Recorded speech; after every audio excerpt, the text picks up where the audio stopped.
official time clock. Yeah, you're right, 9:59. Daggone it, fix that clock up there. Looks like we're on air. Good morning, everyone. Welcome. We will now reconvene in open session. We begin with commissioners' reports and comments. Vice President Baker, would you begin, please? I don't have anything to report today. Thank you, Commissioner Kiefer. Just one quick comment. I'd like to thank two members of our staff, our County Administrator Rob Slocum and our County Clerk Krista Hart, and Earl Stoner from the Health Department and some of his staff members for their quick response to a citizen in the last week or two that's had some issues with his septic tank, and he's in the process of trying to sell his home. He had reached out to me about 2 weeks ago to see what we could do, and his comments when we left our last joint meeting was he was amazed at how quick and efficient our government was working. Of course, we're county government. The state health department oversees the county health department, even though it has that Washington County Health Department name. It's not really a county entity, it's a state agency. But that was a very good compliment that I just wanted to pass along. So, thank you. Thank you, Wayne. It's nice to hear that. Commissioner Marmelschmidt, Nothing at this time. Commissioner Wagner. Believe it or not, I have nothing. Okay. I'll stretch it out then. First, thank you, Mr. Baker, Commissioner Baker, for filling in for me last week. The bronchitis was horrendous. I wasn't able to hardly do anything, so I welcome you doing that. Thank you. The only thing I'd like to say was this past Thursday was United Day of Caring over in Washington County, over close to 1,900 participants volunteering, over 140 some site projects. And I did go to several of them, and it was very rewarding to see some of the elderly senior folks being helped with projects that they just couldn't do, and it was on their mind. I know from watching my dad and mom all their life, if something had to be done, it had to be done now. And I saw the relief on one gentleman's face knowing he was getting his walls with new drywall and his well repaired. So again, I'd like to thank all the county employees who also participated in that day of caring, and to Mr. Slocum for serving on that board. So thank you. That concludes my comments. Reports from county staff. Please come forward.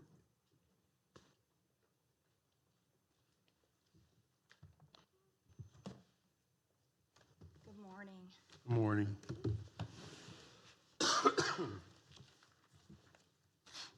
I'm Deborah Condo, Deputy Director of Human Resources. First, I would like to request an official vote for the recommendation for the Human Resources Director position, which is a grade 19. This is the reason for the vacancy is the resignation of Deborah Payton, effective May 10th, 2019. This is a full-time position. It is budgeted. It was posted both internally and externally. We had 76 applicants. 3 interviews were conducted, 0 were internal, 3 were external. We are recommending Rachel Brown for the Human Resources Director position. Additional comments, Rachel was selected based on her presentation skill, demonstrated leadership, initiative, and community involvement. Commissioners, before we begin, I will abstain from this vote because I was absent from all the interviews last week. So are there any discussions or motion to approve this position? Motion to approve. Second. First and a second, any discussion? All in favor, say aye. Aye. 4-0. Thank you. Please you. continue if you have any. Next, I would like to request an official vote for permission to advertise for the maintenance superintendent position. This is a position grade 15, step 1, annual salary $59,634. It is in the water quality maintenance department. Work location, water and sewer admin building. It is an exempt position. This position is budgeted. This person will report to Mike Smith, Deputy Director of Water Quality Maintenance and Collections. It is a 40-hour-a-week position. This person would replace Rocky Bishop, who is set to retire on or before January 1st, 2020. Motion to advertise? Second? Second. Any discussion? Seeing none, all in favor, say aye. Aye.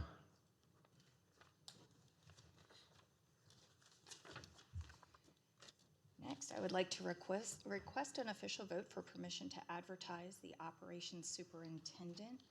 This is a position, grade 15, step 1, annual salary $59,634. It is also under the Water Quality Utility Administration Building Department. Exempt position. It is budgeted. This person will report to Jeremy Mose, Deputy Director of Water Quality Operations. It is a 40-hour per week position. This person will replace Kim Bowers, who is set to retire on or before January 1st, 2020. He is currently at a grade 15, step 15. Is there a motion to support the advertisement of this position? Make the motion.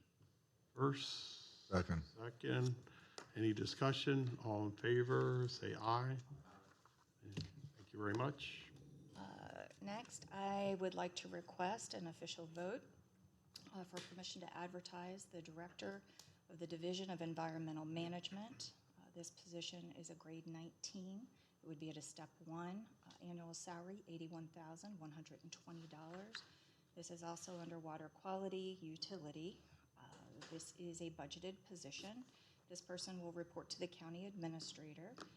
The number of hours per week scheduled is 40. This person will replace Daniel DeVito, who is scheduled to retire on or before January 1st, 2020. He is currently at a grade 19, step 15. Motion. Second. All in favor, say aye. Aye.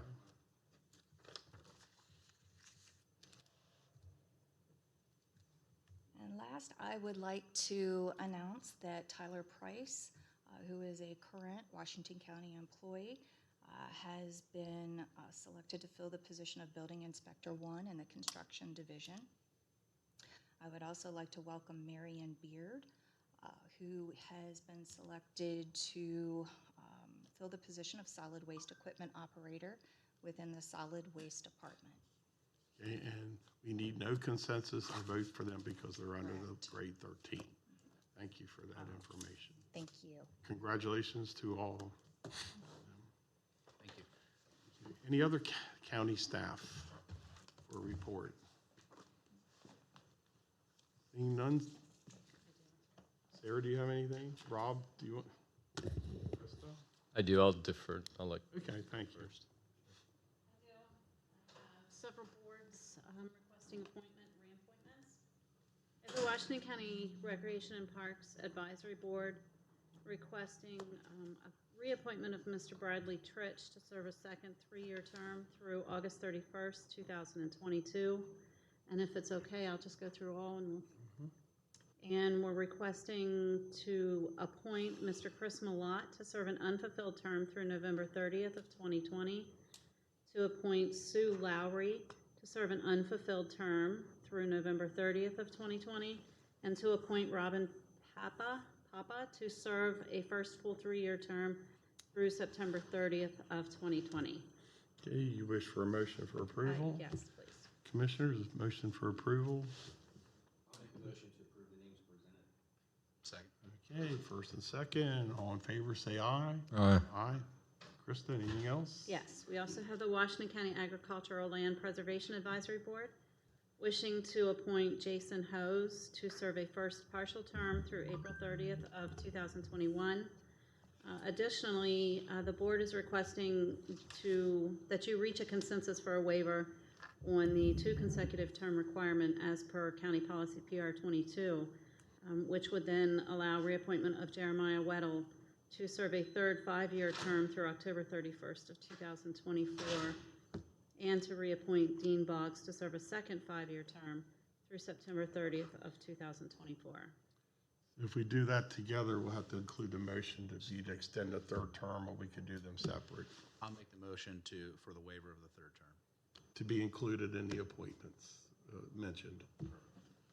I'll second. All right, you have first and second, all in favor, say aye. Aye.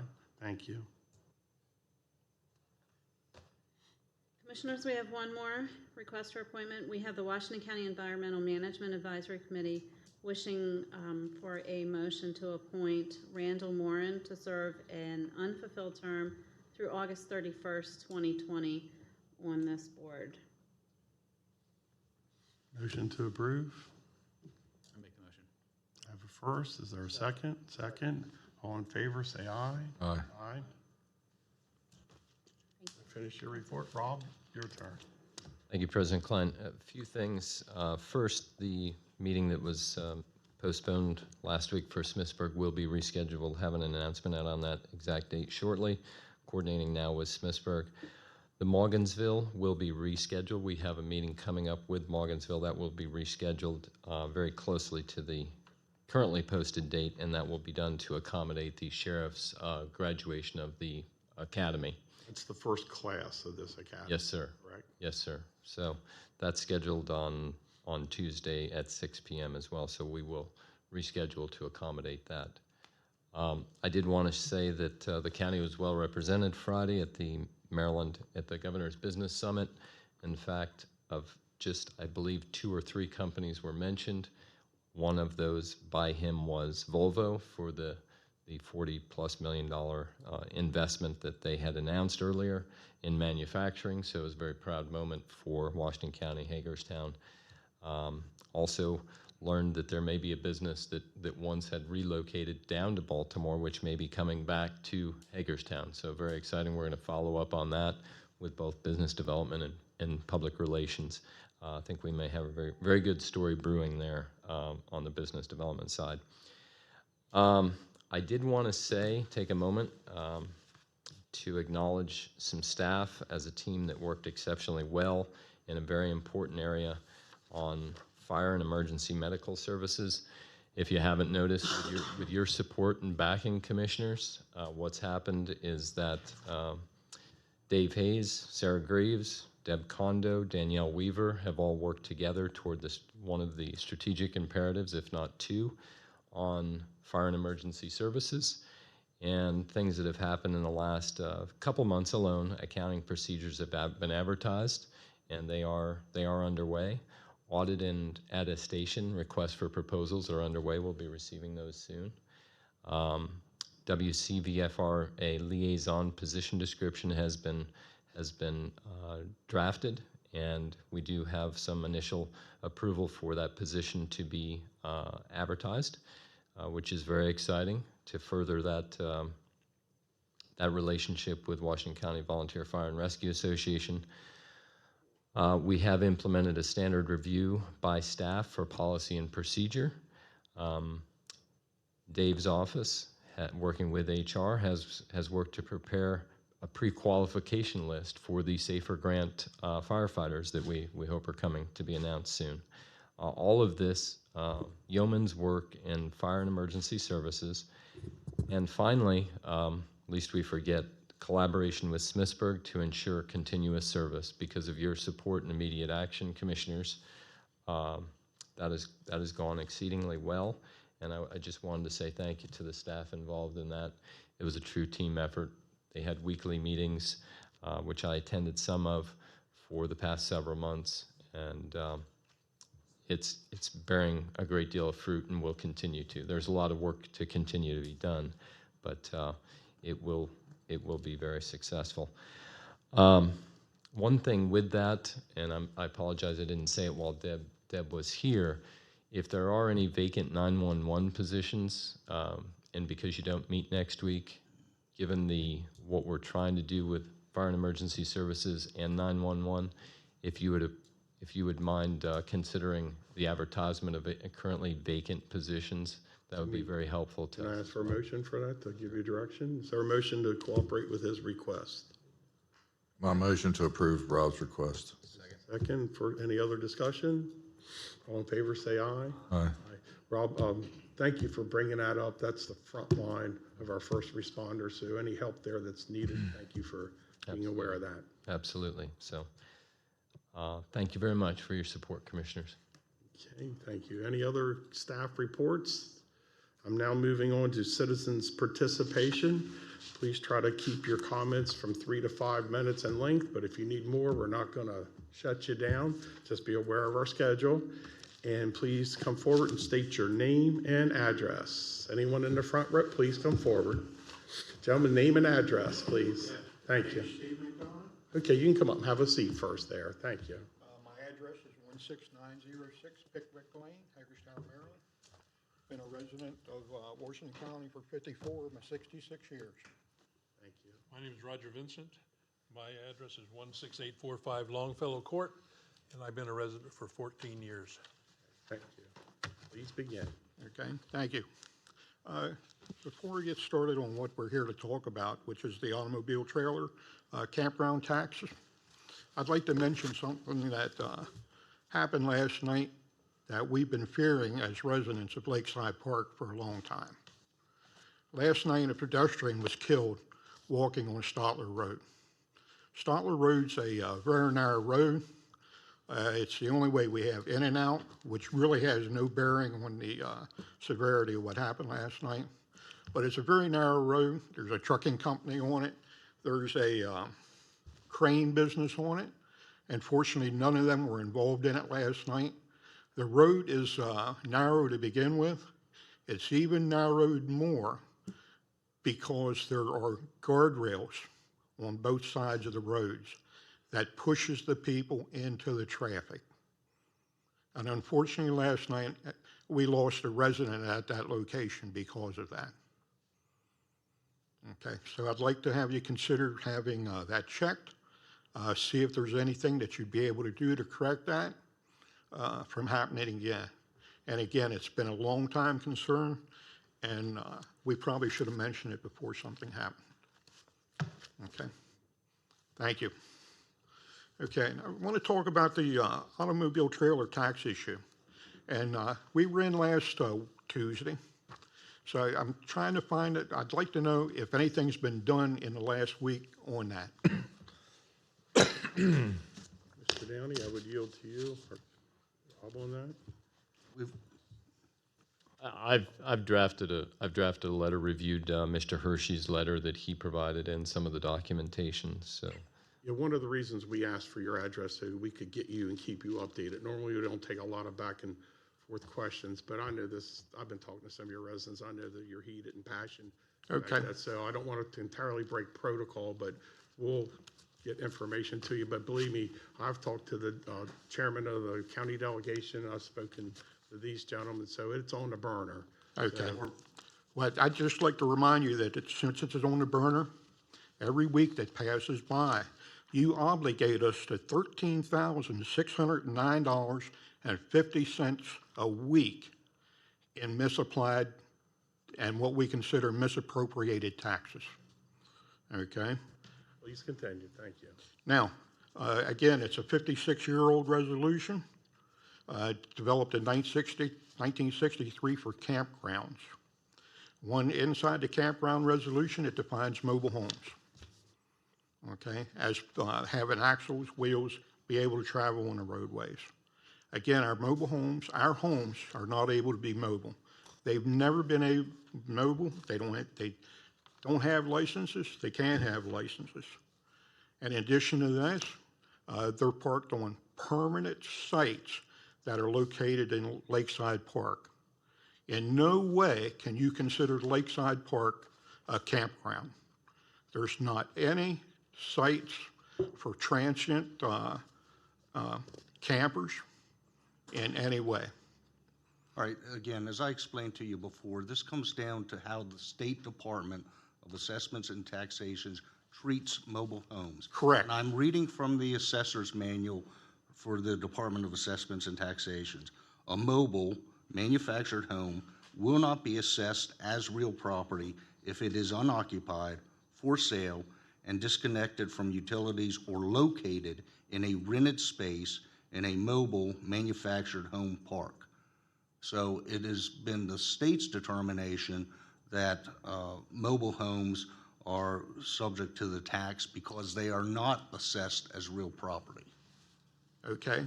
Well, in that case, I want to go out of sequence in the paperwork that I've distributed. I'd like to go to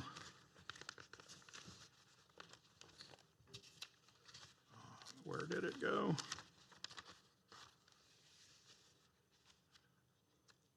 I'm sorry, I have so many packets I've brought. Take your time. Oh, here it is. It looks like it's going to be the second from the end. It's at the heading, it says manufactured homes, manufactured home definitions.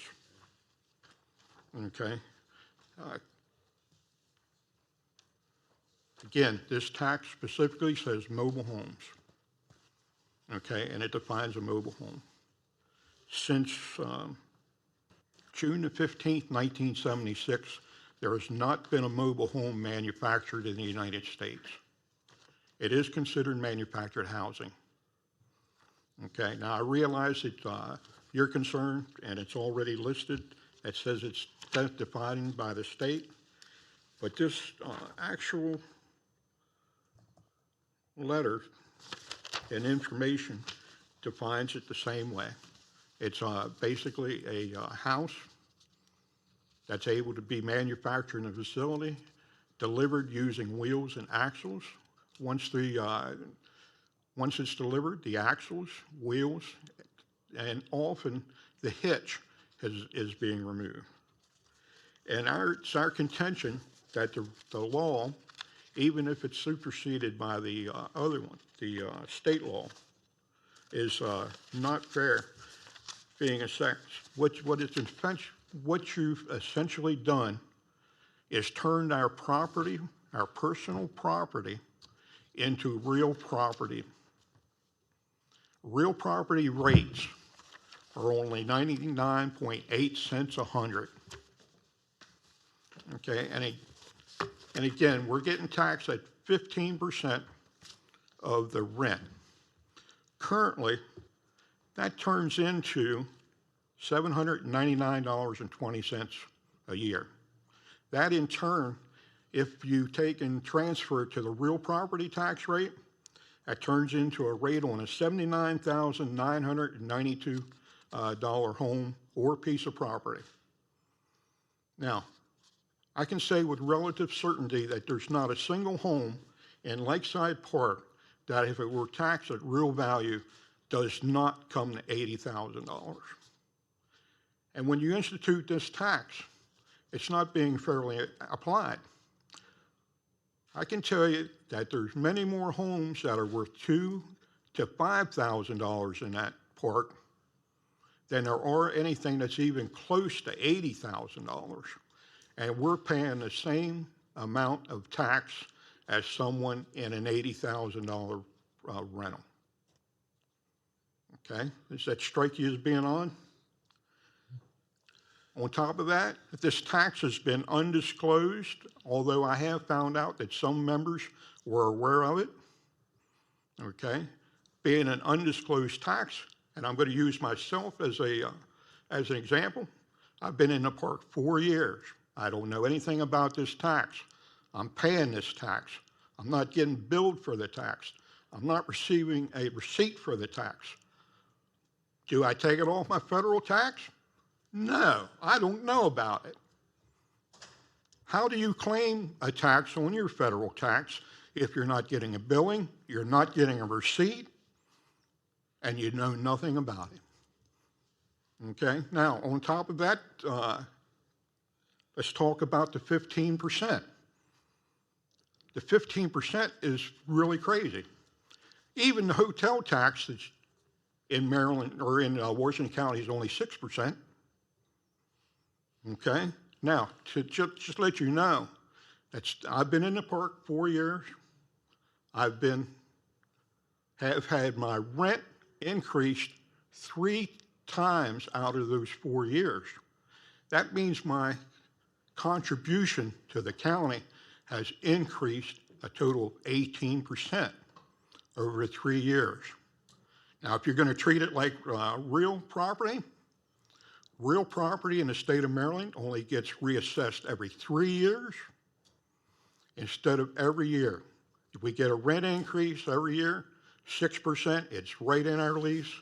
That means county gets more money. This is the most unfair tax that there is, that I'm aware of. But then again, I don't know if there's any more undisclosed taxes out there. Okay? And again, it's $13,609.50 a week. That's 16 out of 21 communities in the county pays for. And often, we don't get full county services. Lakeside Park, we don't get county water, county sewer. You don't take care of our roads. You know? Now, we appreciate all the services that we get, but this is nothing but double taxation. And in the packet that you have, if you go to the first two pieces, they're articles from the Baltimore Sun, where the same issue's been discussed. The first one is where it's being considered. The second was where it's been rescinded, specifically for those reasons. It's an unfair tax. It's hidden. It's a double dip. Okay, they have rescinded it, and I should also mention that Anne Arundel County has also rescinded it. May I interrupt? I don't want to cut you short. I want to give you a few more minutes, and could you summarize so we can move forward? All right, I'm only going to And need I a don't want few you more to minutes. think we're trying to shut you off. I appreciate you understanding Let me that. finish here first, okay? Okay, but, you know, as a record, the same items that we're registering or mentioning have resulted in it being rescinded in 2 counties in the tax because it has been declared, deemed unfair and a double tip to the tax. Okay, the only other thing I want to take and say is that, you know, we're paying this tax. Okay, and again, we consider, well, let's be truthful, we consider it obscene and a hidden tax. You're taking the money from the people that are taking and have a need for it, you know. Inside our park, Roger and I, or Roger's going to speak on it in a minute, people have to decide if they're going to pay the tax, which they can't undecide or decide not to pay it, okay? Or if they want to buy their medication, if they want to buy their food, if they want to buy their children clothing, okay? And Again, I want to be clear, this is a tax on the operator of the mobile home park. They have chosen to pass it along to the residents. okay, let me tell you, we have 2 realtors on the staff. We have 2 people that are money managers.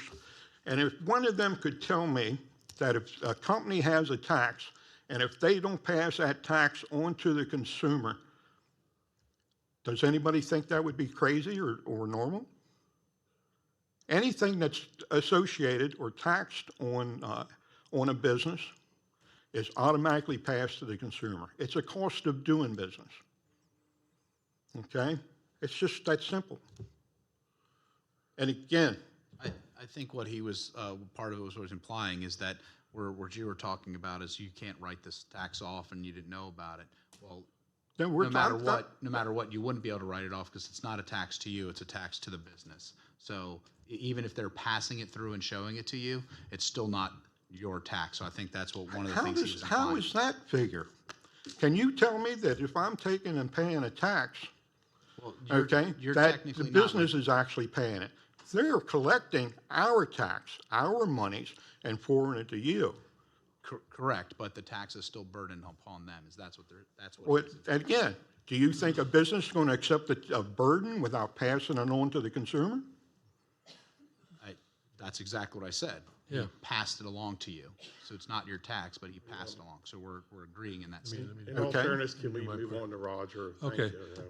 What I'd like to add for this is that a lot of the people in Lakeside Park are elderly and past retirement age. Okay, and we are on Social Security and retirement plans and military retirement like I am, but we're on a fixed income. And when taxes get raised, the fixed income isn't there. The money's not there. So when I moved into the park 14 years ago, my rent and the tax that I didn't know about at the time was $285. I now pay $500. I still make the same amount of money from my fixed income. That came straight out of me. It didn't come out of Lakeside Park. It came out of me and all the other people there that are in that category. Now, the park is also changing as they have now added, much to our dismay, Section 8 housing in there. And so the age of the place is going down. The requirement for the sheriff to come every single night is there, where they used to come once every 6 months. So we have more crime in the place, and we still pay a tax to live there. Okay, we pay the tax. We pay the tax. They go up 6%, 15% of that. Next year, it's 15% of that, and then 50% of that, and that becomes pretty big. It's now $66 a month. It should be $10 or $15 if you want to tax something. Thank you. Gentlemen? Any, County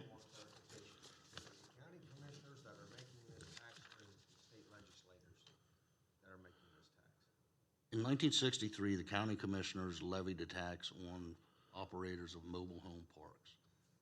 The Department of Assessment and Taxations assesses the value of those parks. now they assess the value of the land for the parks. As unimproved real estate. Yeah. Well, Okay. it sounds to me that Lakeside's passing their tax on you, making you paying it and disguising it. Is that what they're doing? Yeah. Again, if they're collecting a tax, they're just taking and collecting the tax and they're giving it to you. It doesn't matter if it's being passed on. All right, in the sake of time and other people waiting, is there any way you could summarize your remarks? And we're paying attention to you. Well, Okay. What the really thing is we'd like you to do is to either eliminate the tax like those other two counties did. And if the state had a requirement that you're calling under, how did those two counties reduce the tax? They did. So they did, and they are no longer have the tax. Kirk, can I interject here a minute? So you can too. What would it take? I mean, if hypothetically, if we could do something about this, what would be done?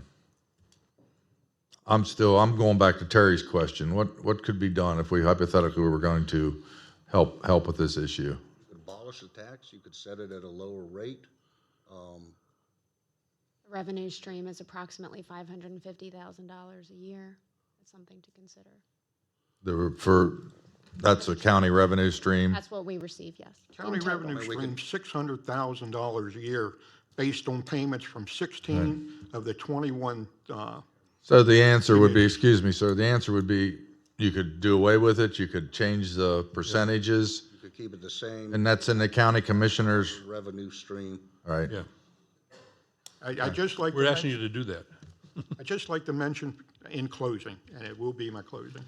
Okay, I know your concern is about losing that income stream. Okay? But the fact is, we have already lost that stream. Okay, we pay that tax. We lost this already. It's taken $600,000 a year out of 16 communities. And I'm going to use communities because there's not a single one of the communities, again, that are listed on the ledger that I provided last week that cater to any type of transient housing. Okay? thank you for your comments. Thank you. Oh, and please, Thank you. remember the road condition on Stotler Forings. Okay, thank you. Are there any other citizens who wish to come forward? Please keep your remarks approximately 3 to 5 minutes. State your name, address, and all that good stuff. Mr. Browning, welcome. Thank you. Buck Browning, 17824 Green Tree Lane, Hagerstown. I prepared a minute, so when you said 3 to 5, I feel like I have all the time in the world now. I'll give you more if you need it. You know, we're I am flexible. here to simply say thank you.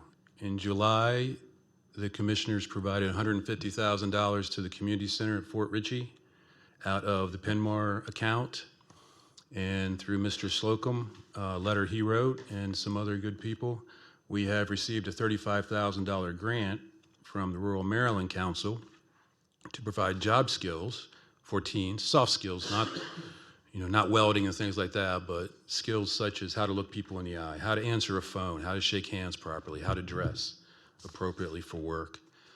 And part of the $150,000 you provided to us was the match required to apply for the grant. So that grant, the full-time position it brings, several part-time positions this program brings, it doesn't happen if you hadn't provided us with that investment. So the last thing we ever want to seem to be is a nonprofit that just has our hand out. And I think we've had conversations, most of us, that any investment in the community center, we're going to turn it around and we're going to do our diligence to raise more money and do more things. So that's all. I just want to say thanks. Thank you, Bob. Thank you. Is there any other citizens in the audience who'd like to participate? Just go back. Can we get a history of what that mobile tax was over the last 3 or 4 years? The revenue Yeah, collected. the revenue. So, because since they're saying they're getting a 6% increase on their rent every month, and that should have been going up by a significant amount every single year. Sure, I can get that for you. Thank you. Next on the list, I'd suggest if the board's willing, that we put together an informational session that shows the authority for it as well as the impact and what will involve the treasurer in that discussion. Yeah, that would be helpful, Kirk. agenda item for the public, okay? We will. And also the same for that information is how many of these mobile homes are in there, so we can get a guesstimate of what that population is. Because there's that many people served, and there's a tax differential somewhere. Okay.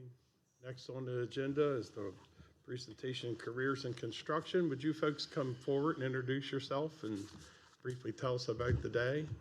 And then we have an award to present. Emily, you come forward too. Morning. You're welcome too. Amos McCoy, I'm the CEO of the Associated Builders and Contractors and the Bar Construction Institute here in Hagerstown. And we are pleased to be here to accept the proclamation for Careers in Construction Month. A little bit of history on that. For the past several years, the Governor Hogan has made or proclaimed October to be Careers in Construction Month to try to bring a little bit of attention to all the great careers that are out there. So this year we decided that we wanted to go kind of the extra mile, and we have asked the county commissioners to do the same as well as city council. And we have also just received notice that we have been able to do the same with the governor of Pennsylvania. So we now have Pennsylvania and Maryland kind of joining together on that. Okay. Mr. McCoy, if you join me over here.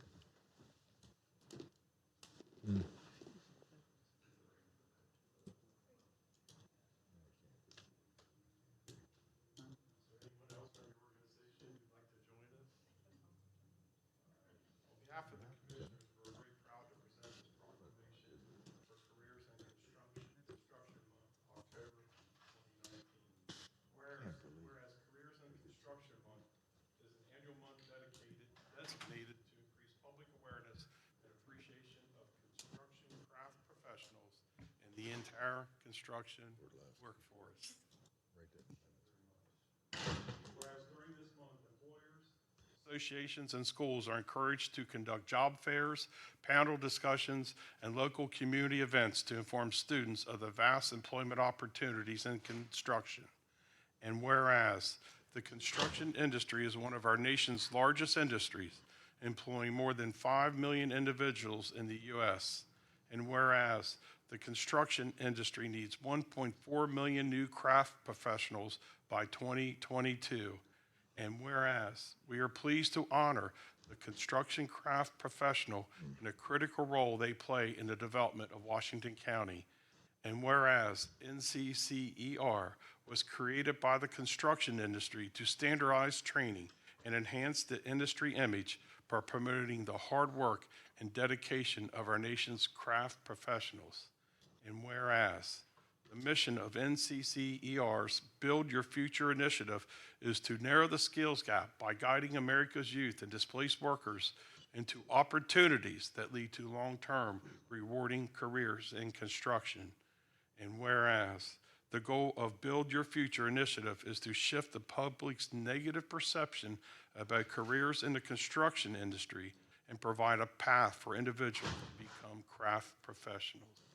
Now therefore, we, the Board of County Commissioners of Washington County, Maryland, do hereby recognize October as Careers in Construction Month, signed by all the commissioners here present today. Thank you. Thank you.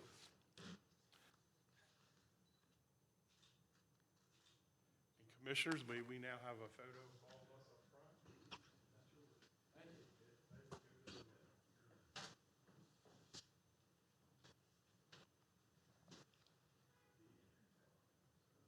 While everybody's gathering here, October 19th will be our big celebration. Everybody will get a invitation. We hope to see all of you there.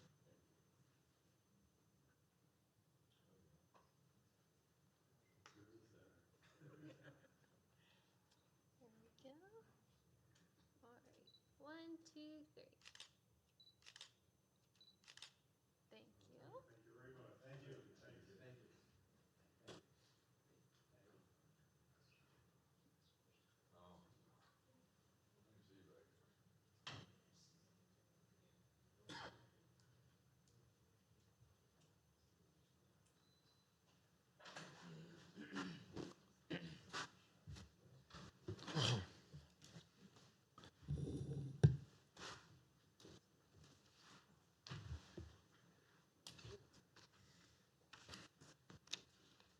Next, I will need a motion by the board to convene as the Board of Health.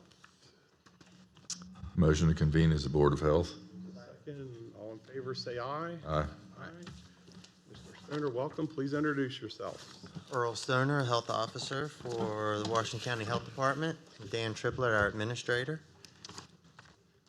And we are here today to seek the approval of a snow removal contract. It was put out on RFP. We had 3 responsive bidders that came back. I believe you all have the breakdown of the information.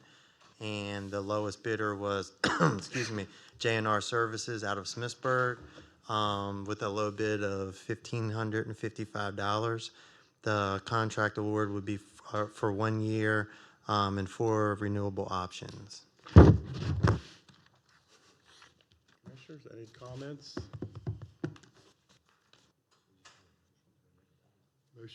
There's a recommended motion to approve the snow removal award.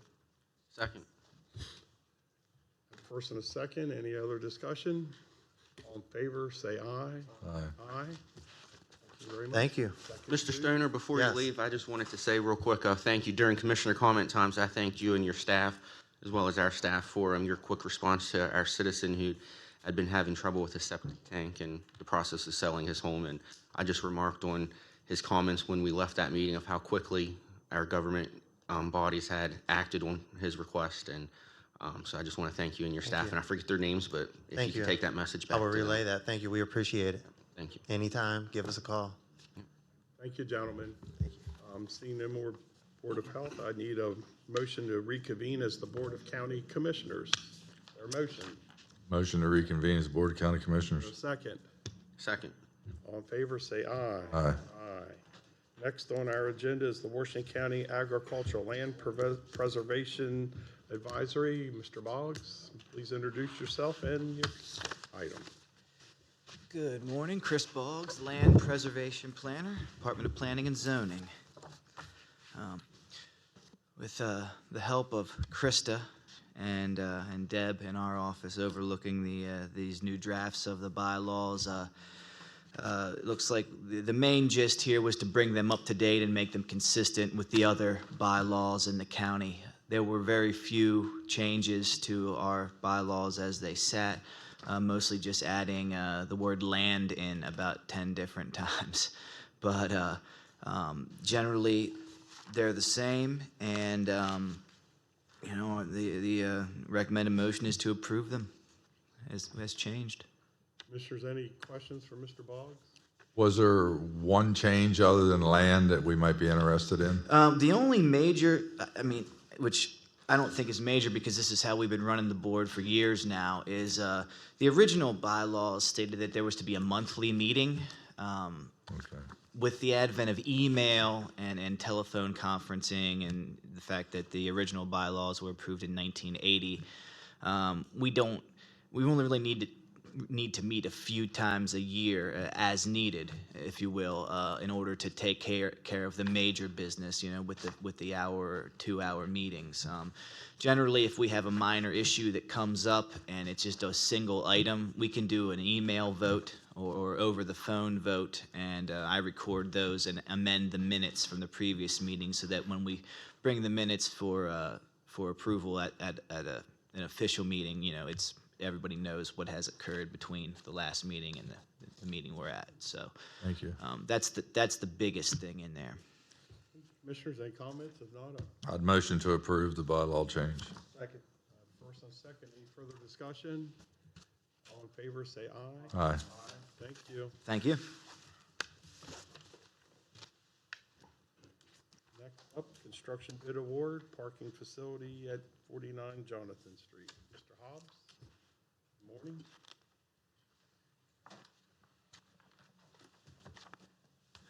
Good morning.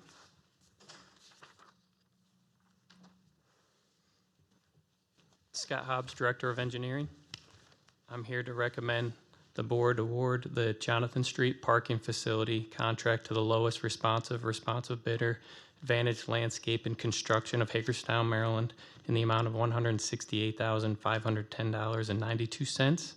The project was advertised in the Herald Mail, on the county's website, on email marketplace Advantage. 5 bids were received and opened on Friday, August 23rd, and are listed below.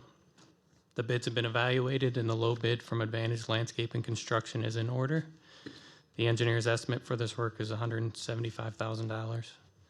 Project involves the construction of a new parking lot located at 49 Jonathan Street, widening of Wareham Alley, landscaping along Franklin Street parking lot, and replacing sidewalk along Jonathan Street near the 100 West Washington Street parking lot. This is a 60 consecutive calendar day contract with an anticipated notice proceed here shortly and an anticipated completion date in late November. The entrance to the alley at Jonathan Street will be temporarily closed while performing work throughout the project. Signs will be posted accordingly. The bid documents include liquidated damage in the amount of $250 per calendar day for work beyond the completion date. This is a budgeted capital improvement plan project. Total expenses are estimated at $178,510.92. Scott, you know these bids drive me crazy every time you come in. Is there any, I know that this is pretty close, first and second, but there's so much discrepancy, and we've been through this before, but just humor me here for a minute. Is there anything in the past, recent past, that that the people couldn't perform to their bid? I know we got the penalties and all that, but I thought I heard some scuttlebutt about one of them, maybe Marsh Pike or something. Was there some time that they couldn't perform to their bid standards and we had to go to the next bidder? For this company specifically? Or No, any company. I'm just amazed at some of the discrepancies from, a couple $100,000 apart on a $175,000 job. Sure. A lot of the discrepancies go into, again, workload. Are they in the area working? In this case, this company, a lot of their concentration work is in sidewalk, landscaping repairs, which is this project's geared towards that. No, but has there ever been a low bidder not be able to perform recently, in the last year or two? A low bidder can't perform and we got to go to another, we have to start over again. Not that I can recall recently. Okay, that's just any question. I'm just wondering, some of the low bidders, if they bid off more than they can chew, then they found out they couldn't do it. That's part of our, when we check references, part of our due diligence to see what past experiences they have. We do our best that way. Sometimes most of the time it works out. Sometimes it may not. But that being said, in this case, Williamsport Public and Washington County Public Schools had good experiences with the past projects done by this company. Thank you. Commissioners, any other questions? If not, I'll entertain a motion to approve awarding the bid to Advantage Landscaping. Motion to approve. First, is there a second? Second. Any further discussion? If not, all in favor, say aye. Aye. Thank you, Scott. I think you're up now. I'm up again. Scott Hobbs, Bid Director. Awards, Public Safety Training Center. Thank you, Scott. Thank you. Scott Hobbs, Director of Engineering. I'm here to recommend the board award the Public Safety Training Center site work Phase 1 contract to the lowest responsible bidder, C. William Hetzer of Hagerstown, in the amount of $3,048,453.50. Again, the project was advertised in the Herald Mail, on the county's website, and email Marketplace Advantage. 5 bids were received on this project also and opened on Friday, September 13th. Bids have been evaluated, and the low bid of C. William Hetzer is in order. The engineer's estimate for this work is $3,200,000. The Public Safety Training Center at 9238 Sharpsburg Pike is a proposed multi-phase project that will be utilized by police, fire, and emergency services personnel serving in and around Washington County.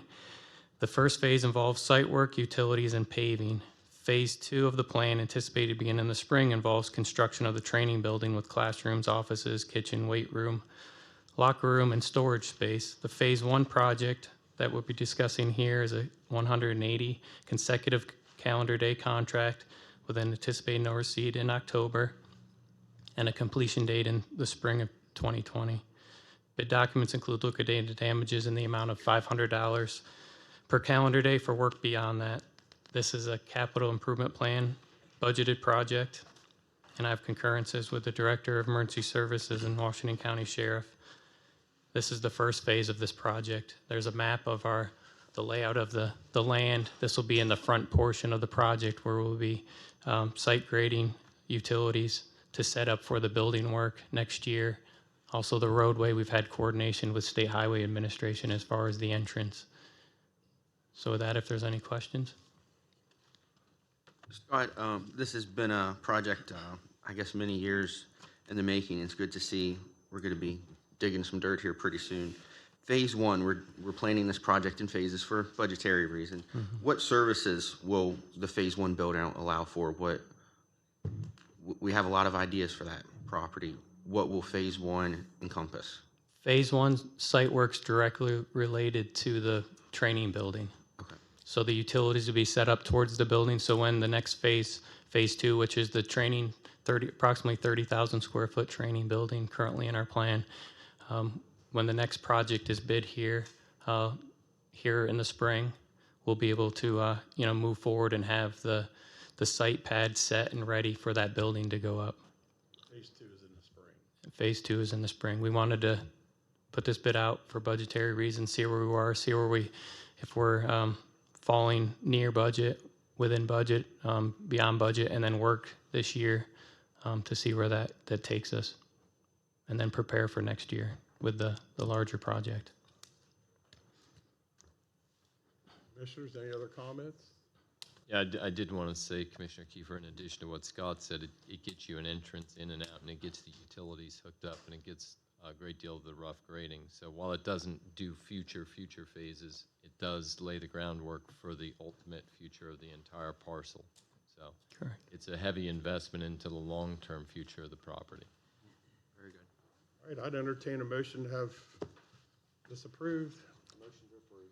Second. First, is there a second? Second. Any further discussion? Hearing none, all in favor, say aye. Aye. Aye. Thank you very much, Scott. Thank you.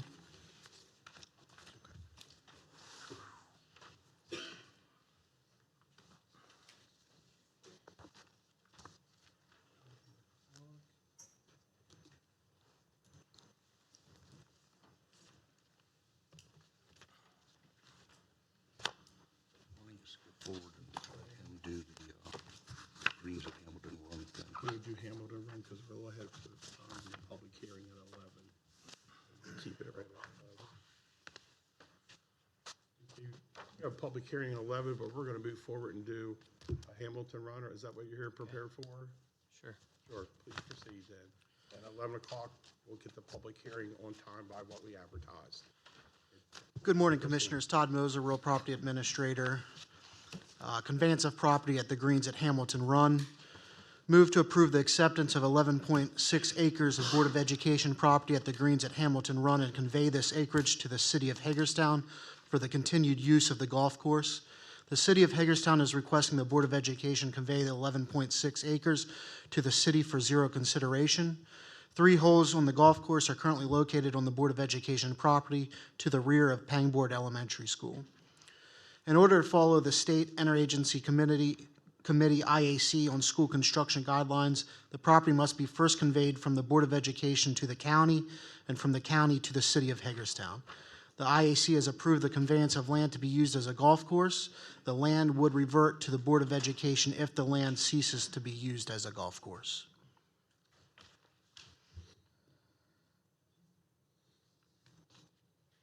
Commissioners, questions? Is basically to assist in the correction of a title problem. Right.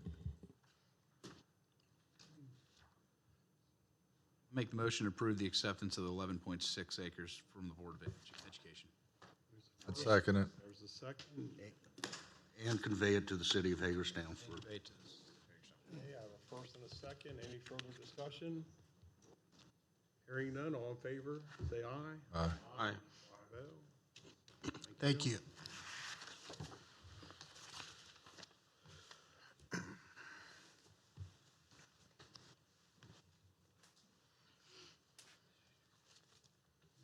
Go next. Public hearing, property acquisition for Board of Elections. Okay, I need to introduce it. facility. Sorry, my Okay. apologies. I thought you had something to add on there. Next on the agenda, in a public hearing, the acquisition of the Board of Elections facility. The purpose of this hearing is to hear public testimony concerning the matter. The procedure is as follows. We will first have staff introduce the matter, after which the hearing will be open for public comment and testimony. Each speaker will be given a maximum of 3 minutes to testify. After everyone who wishes to speak has done so, the hearing will close. The commissioners may then discuss the issue and take any action they deem appropriate, including adoption or rejection of the proposal, or they may take the issue under advisement and deliberate at a later date. Mr. Hobbs, Mr. Moser, would you please introduce the matter? Public hearing, property acquisition for the Board of Elections facility. As mentioned, this is a public hearing to hear testimony regarding the purchase of the former Shop and Save property located at 17718 Virginia Avenue in Hagerstown. The Board of Elections have been searching for a facility that can house their office, warehouse, early voting center, and election judge training center. A property was identified at 17718 Virginia Avenue that would meet the existing and future needs of the Board of Elections. The early voting space also offers the opportunity to be used for county meetings and scheduled functions when not in use by the Board of Elections.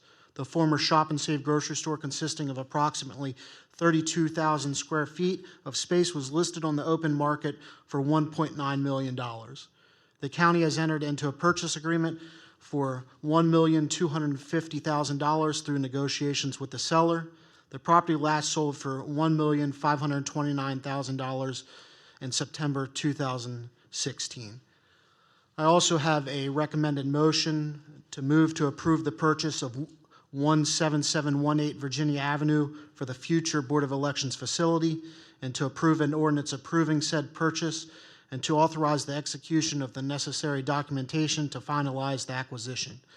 The recommended motion also includes the approval of a budget adjustment of $1.4 million, which includes $1,250,000 for the purchase of the facility and $150,000 for limited renovations for functionality of the facility. Okay, that's, you finished the introduction. Now, I'd like to open the hearing for public comment. Anyone wishing to testify from the audience, please come forward, give us your name, address, and tell us what you'd like for us to know. Is there anyone in the front row who'd like to come forward? Is there anyone in the second row? Is Is there anyone in the gallery who'd like to come forward? Please introduce yourself, name and address, sir. Good morning. Marty Lum, Election Board President, and I'm excited to be here. And we've met many times past several years to address this situation, and had numerous work sessions, meetings regarding that, and it's exciting because we're near, as close as we've ever been to an agreement to purchase, the store and make a home, a new home for the election board. So we appreciate all your support and your work that you've taken to make this happen. As Todd said, and I'm going to duplicate some of his comments, this new location on Virginia Avenue will consolidate all the functions of the election board. The office, which is now on West Washington Street, the warehouse, which is out on Tandy Drive, and early voting and worker training, which consistently moves to a different location each election cycle. It also offers a standalone site which should increase security. It includes adequate parking and vital space needed for future expansion of the election process. Our primary concern was a location highly visible to the public, near the interstate, main roads, and public transportation for easy access for the voters.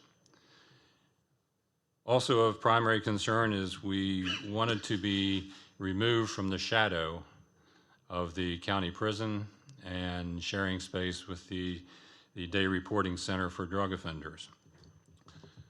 That said, we commend you, the county commissioners and the county staff, on selecting this, what we consider a near perfect solution and a new location for our new home. Behind me are a group of people, and they are taxpayers, they're voters, they're election board staff, they're representatives of the Republican and Democratic Central Committees, and they're all here today to support the election board and your decision to purchase the property on Virginia Avenue. And hopefully you'll go ahead with that today, make that our new home. And I ask now that they stand with me and applaud you for your bold decision on purchasing this property. So thank you for your time.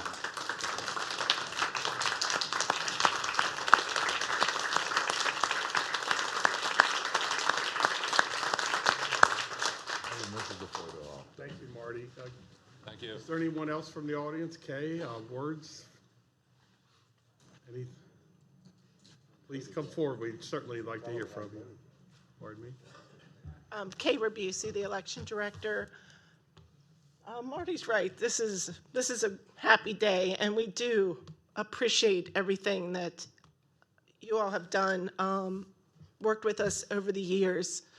And I can't say enough about, not everyone's here, but our board and staff and our past board members that are here and our poll workers and the central committees that have supported us throughout this. And we are excited about the possibilities that this location have for us. And we just look forward to making that our new home and being there for a very long time. And thank you so much, everyone. Thank you, Kay. Is there anyone else who wished to testify, or would you like to rush the commissioners along right now to make this decision? We too are excited about it. One last chance. Anybody else would like to say anything? Seeing none. Commissioners, you have any questions? Hearing none. I just have a comment. Go ahead. Can I say a comment? My last year of high school, I was an election judge, and then I became a chief judge, and then I was appointed to the Board of Elections.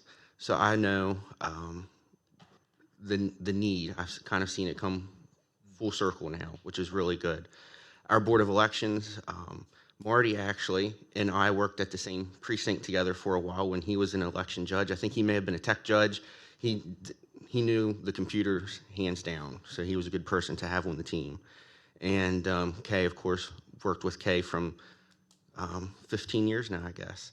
And this is a good day, I think, for the Board of Elections and for the county as well. And it was always confusing. Where do you pick up your equipment? Where do you drop it off? That seemed to change each year. A lot of the voters would have questions about where do you go.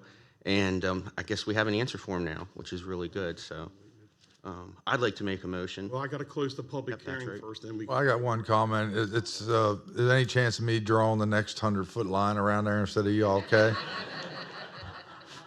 Yeah, no. Are you going to have to use hay bales out there, or is there ground to put our signs in? Hey, we got a lot of compliments on that. Yeah, hearing no more testimony from the gallery, I'd like to close the public hearing and one last time ask for any commissioner comments or someone make this motion so we can all celebrate. Any more commissioner comments? The public hearing is closed. I'd like to make a motion that we purchase the building at 17718 Virginia Avenue and also authorize the budget adjustment of $1.4 million, 1.25 for the purchase and $150,000 for some renovations. Do I hear a second? A second. I have a first and a second. Any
Folks, welcome back. We'll reconvene. That was a nice experience seeing the election board and folks in here and all in support of that project. Our next agenda item is the solar energy generating systems information. Mr. Goodrich, please come forward, and staff, please introduce yourself.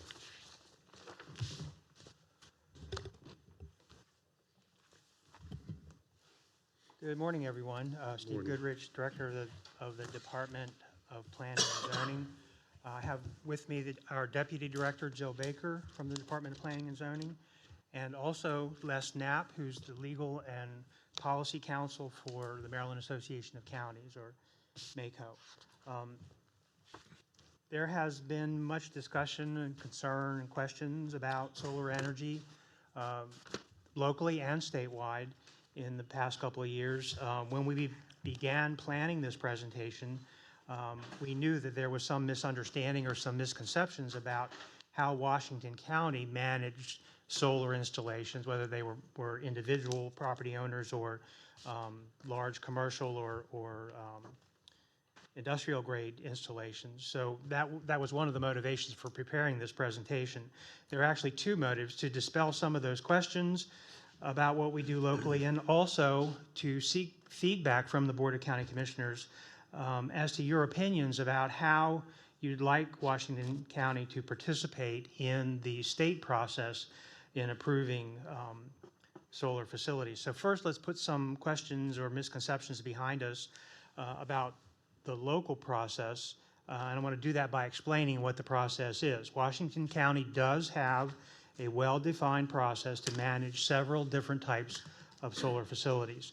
The zoning ordinance was amended in 2009 to put a process in place to manage the expected increase in applications for solar installations, and also to protect a lot of sensitive resources from inappropriate solar development. Our process is divided in, manages two distinct types of solar installations. First, we have what's called a solar collection system. That's defined in the zoning ordinance, and that generates power for use on the particular site. These are what you find on people's houses and on their barn, possibly a couple of panels in their backyards, even on industrial buildings like Volvo. The key here is that the energy developed from these panels is used on the site by the individual property owners. This is not tied into the grid in any way. These kinds of uses, these solar collection systems, are considered accessory uses in all the zoning districts, so you don't need any special permission to install them. You do need a building permit, of course, but you don't need it to get any special kind of permission. The other type of solar installation, and the ones that have caused a lot of interest and some concern, are called solar energy generating systems, or what we refer to as SEGS, S-E-G-S. Planners love acronyms, so get used to that. These solar energy generating systems, by definition, are connected to the energy distribution grid, and their purpose is to generate energy to put back into the grid for distribution wherever that energy goes. If these solar energy generating systems are larger than 2 megawatts, and some of them aren't, but many of them are, these systems are also regulated by the Public Service Commission, and they need to get what's called a Certificate of Public Convenience and Necessity, or another acronym, a CPCN. These are the types of installations that have caused the most concern in our county. They have been the subject of court appeals, and the results of those court appeals have called into question our local process for evaluating them and permitting them or not permitting them. Before the court opinion, which was our appeal, the perennial appeal we call it, these solar energy generating systems were considered a special exception in 8 zoning districts in the county. You needed to get Board of Zoning Appeals approval to install them, and there were certain areas in the county where these things were prohibited outright. You couldn't go to the Board of Appeals and get over the prohibition. They simply weren't allowed in the Antietam Overlay Zone, the Rural Legacy Area, and our priority preservation areas, which are aimed at land preservation. There's a map in your agenda material. I think it's the first of the 3 maps in your agenda material that shows you where these SEGSs are prohibited. And there's a pretty fair area where they're not allowed. And then on top of that, don't forget, there's the map, magically appears on your screen. That pink colored area is where they are actually prohibited by the Rural Legacy Area Priority Preservation and the Antietam Overlay Zone. Don't forget that we also have, in Washington County, we have a lot of land that's tied up in state and federal park land, wildlife management areas, and obviously solar energy generating systems wouldn't be permitted there as well. So there are plenty of places in the county where they are not permitted. We thought we had a really good process, and we were proactive in getting it in place in 2009. And although we know that the Public Service Commission has always had the ultimate authority to make a decision and allow these 2 megawatt or greater installations in the county, the court appeal, the results of our court appeal kind of cemented and highlighted and confirmed the fact that the Public Service Commission can in fact preempt local zoning when it makes decisions on these certificates of public convenience and necessity. So that brings to light the second part of this presentation is now that it's been confirmed and now that our local zoning process can't really be used because the Public Service Commission can override that, the importance of local participation in the process, in the state process, becomes even more important. And that's why we came here to get some feedback from you about how, if you want to participate and how you want to participate in the state process. The Public Service Commission will routinely hold public hearings in the jurisdiction where the application to establish a solar facility comes from, and the Public Service Commission will routinely invite the local governing body to participate in the process.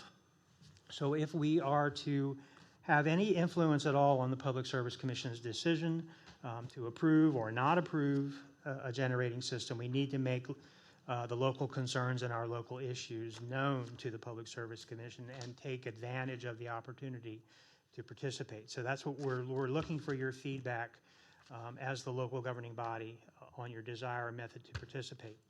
You have a lot of information in your agenda material, and I'll give Jill most of the credit for assembling that for you and for the Planning Commission. You have a summary of the local zoning information that I mentioned, general information about solar facilities, excerpts from other counties' ordinances about how they treat solar energy, and we are not that different from many other counties across the state in the way that we set up our process. And then you have the maps to show the areas where they're prohibited. The maps show locations of the existing or approved facilities in the county, and then there's also a soils map that shows you the best agricultural soils. And that brings me to the preparation that we did with the Planning Commission.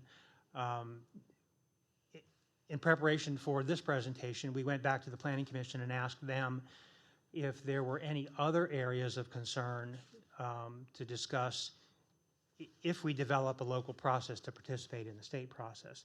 I'm going to turn that over to Jill. We gave them some options. We had a discussion, and she's going to give you a summary of the Planning Commission's discussion. Steve, can I ask a quick question? Sure. So basically for clarity, if I own a property in the pink area, which is restricted, Public Service Commission could overrule the county and say that you can go ahead, Randy, and have solar panels there. So the Public Service Commission, PSC, is running the show in a sense.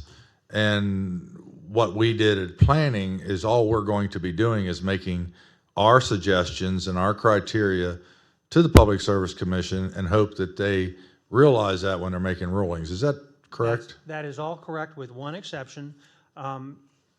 We're talking about utility scale solar installations. If you were in that pink area on the map and you just wanted to put some panels on the No, roof I of your meant like house- 2 meg or better. Right. Yeah. That's the distinction. If you wanted to do your individual panels, they have no control over that. If you want to do the 2 megawatts or greater, then yes, what you said is correct. Question here as well. The rural legacy areas that are long-term preservation, or does PS Service Commission have the writing authority to put them on that property. Yes. do. Yes, they What we could. wanted to preserve as a heritage area can become, It could become solar, could technically become that, right, Could- Steve? Yeah. Yes, it could. And again, that's why I'm taking advantage of that question to say that's why it's so important for participation when they give us the opportunity to do that. Right. How many members are on the Public Service Commission? I can't answer that. Do you know how many members? I want to say about 6. About 6. I don't know. Where are they from? They're appointed From by the across the governor state. from across the state. I have, Now, as a practical matter, the way these things happen, the Public Service Commission has a staff, and they have administrative law judges who make recommendations to the Public Service Commission itself. more to Commissioner Wagner's comment, when I was at Mako this summer, I had a good opportunity to attend the meeting with the Public Service Commission, and the chairman, Jason Stanek, I thought was very approachable and answered a lot of my questions. I contacted Kirk to see if he could, I think Steve and Rob, if they had any questions that maybe I should ask. And I'm looking through my notes here, and he said, and I quote, "It would be really great and helpful if we had in our planning documents, our ordinances, where we would prefer solar go, where we would prefer it not go. So I took that to mean that they will really rely on that. Obviously, they could always do what they want. That'd be a suggestion. Yeah, I agree. That's what I But think it's what Jill's very gonna talk important. about. We do have a process. You said they said it would be helpful if we had things in our ordinances already, and we do. That's the process I just spoke about, the areas where it's prohibited. We do have that, but because that's all part of local zoning, and because PSC can preempt the local zoning when they make their decision, that's the concern, that it wouldn't become part of the process if we implemented our zoning, so we need to kind of step back and figure out how we're going to participate on a regular basis, consistently, to give them the feedback that they're looking for. So we had a discussion with the Planning Commission. Jill wants to kind of fill that in summary, and then we'll let Les talk about the state point of view. Yeah, so to go along with the participation process, what we wanted to do was prompt a conversation about land use issues that are of particular concern to the commissioners. To start the conversation, what we did is we compiled a list of topics that we have heard from the commissioners, elected officials, and from the citizens about these systems. And we presented that information then to our Planning Commission to talk a little bit about if there were any other concerns or how to handle these a little bit. So the topics, and they're included within your packet of information. The topics included issues such as the consumption of agricultural land, the location and method of connecting to the grid, impacts on sensitive areas, impacts on historic and cultural resources, the decommissioning of these facilities, the impacts on forest resources, associated buffers, landscaping, and fencing, and then the definition between the community versus the utility scale. The Planning Commission, they had some varying opinions about these different issues. They feel strongly that we should have a process in place, and that as part of that process, we do need to define what our priorities are as a county. They generally agree that these are the primary topics that should at least be addressed as part of this participation process.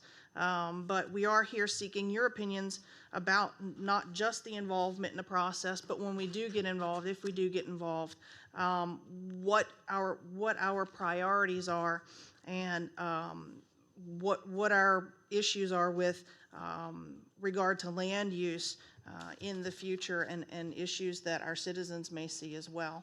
So I guess to summarize, the Planning Commission feels strongly about this issue. They do agree with what we have in place now. They are talking about maybe going a little further, but we wanted to have that conversation with them so that they could advise you as the board on where to go next. So again, we're looking for how do you want us to go through this process, and then what our priorities are in talking to the PSC. So Jill, you're basically just asking us to, whatever the planning, you want to bring to us, which you sort of have, what the Planning Commission's recommendations are, and see if we want to take it further maybe, or it's like, we obviously, I would guess we'd want to preserve what we already intend to preserve.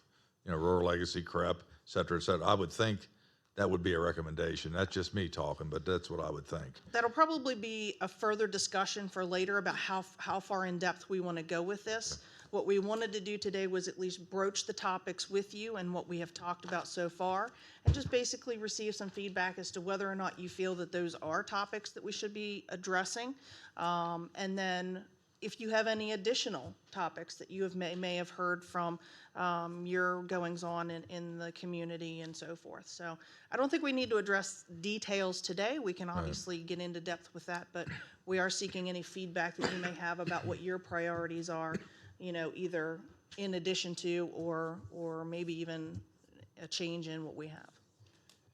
And the invitation to participate with the PSC goes to the local government, and that's you guys. So that's why we're bringing this. So does that mean we would have a joint meeting, or they would have a meeting, we're invited to sit in the audience? How does that work?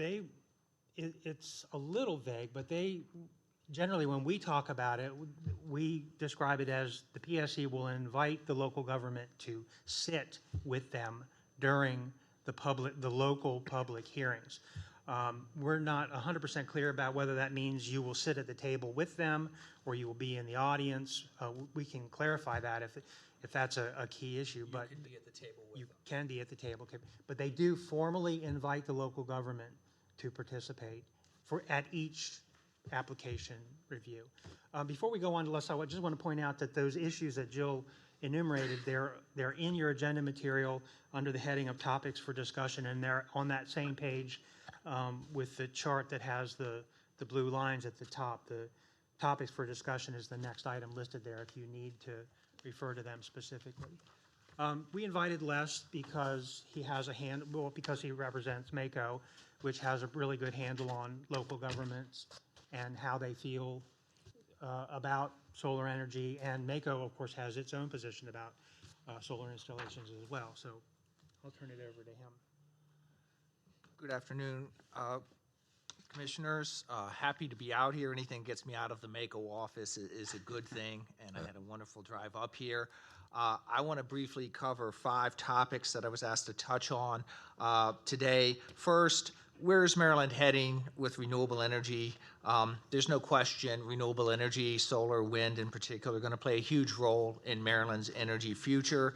The General Assembly passed the Clean Energy Jobs Act in 2019, which takes us to 50% renewables for our energy sources by 2030. 14.5% must come from solar generated in state.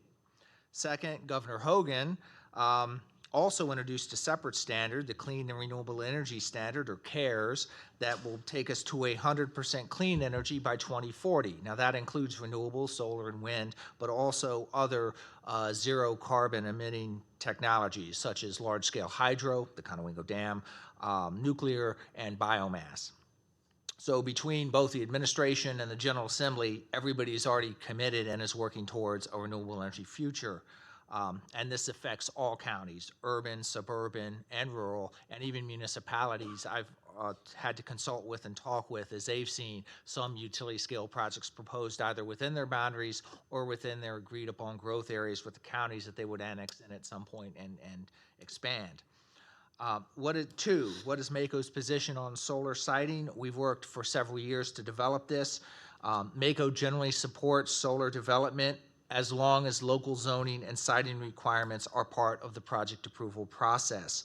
We recognize that to meet the state's statutory targets, it's going to take a mix of projects, rooftop solar, which Mr. Goodrich talked about, but also the community less than 2 megawatt solar, which you have full control over where that goes, and the big utility scale 2 megawatt plus, which is roughly 10 acres in size or so projects where they go, and that's the role that the PSC plays a big part of.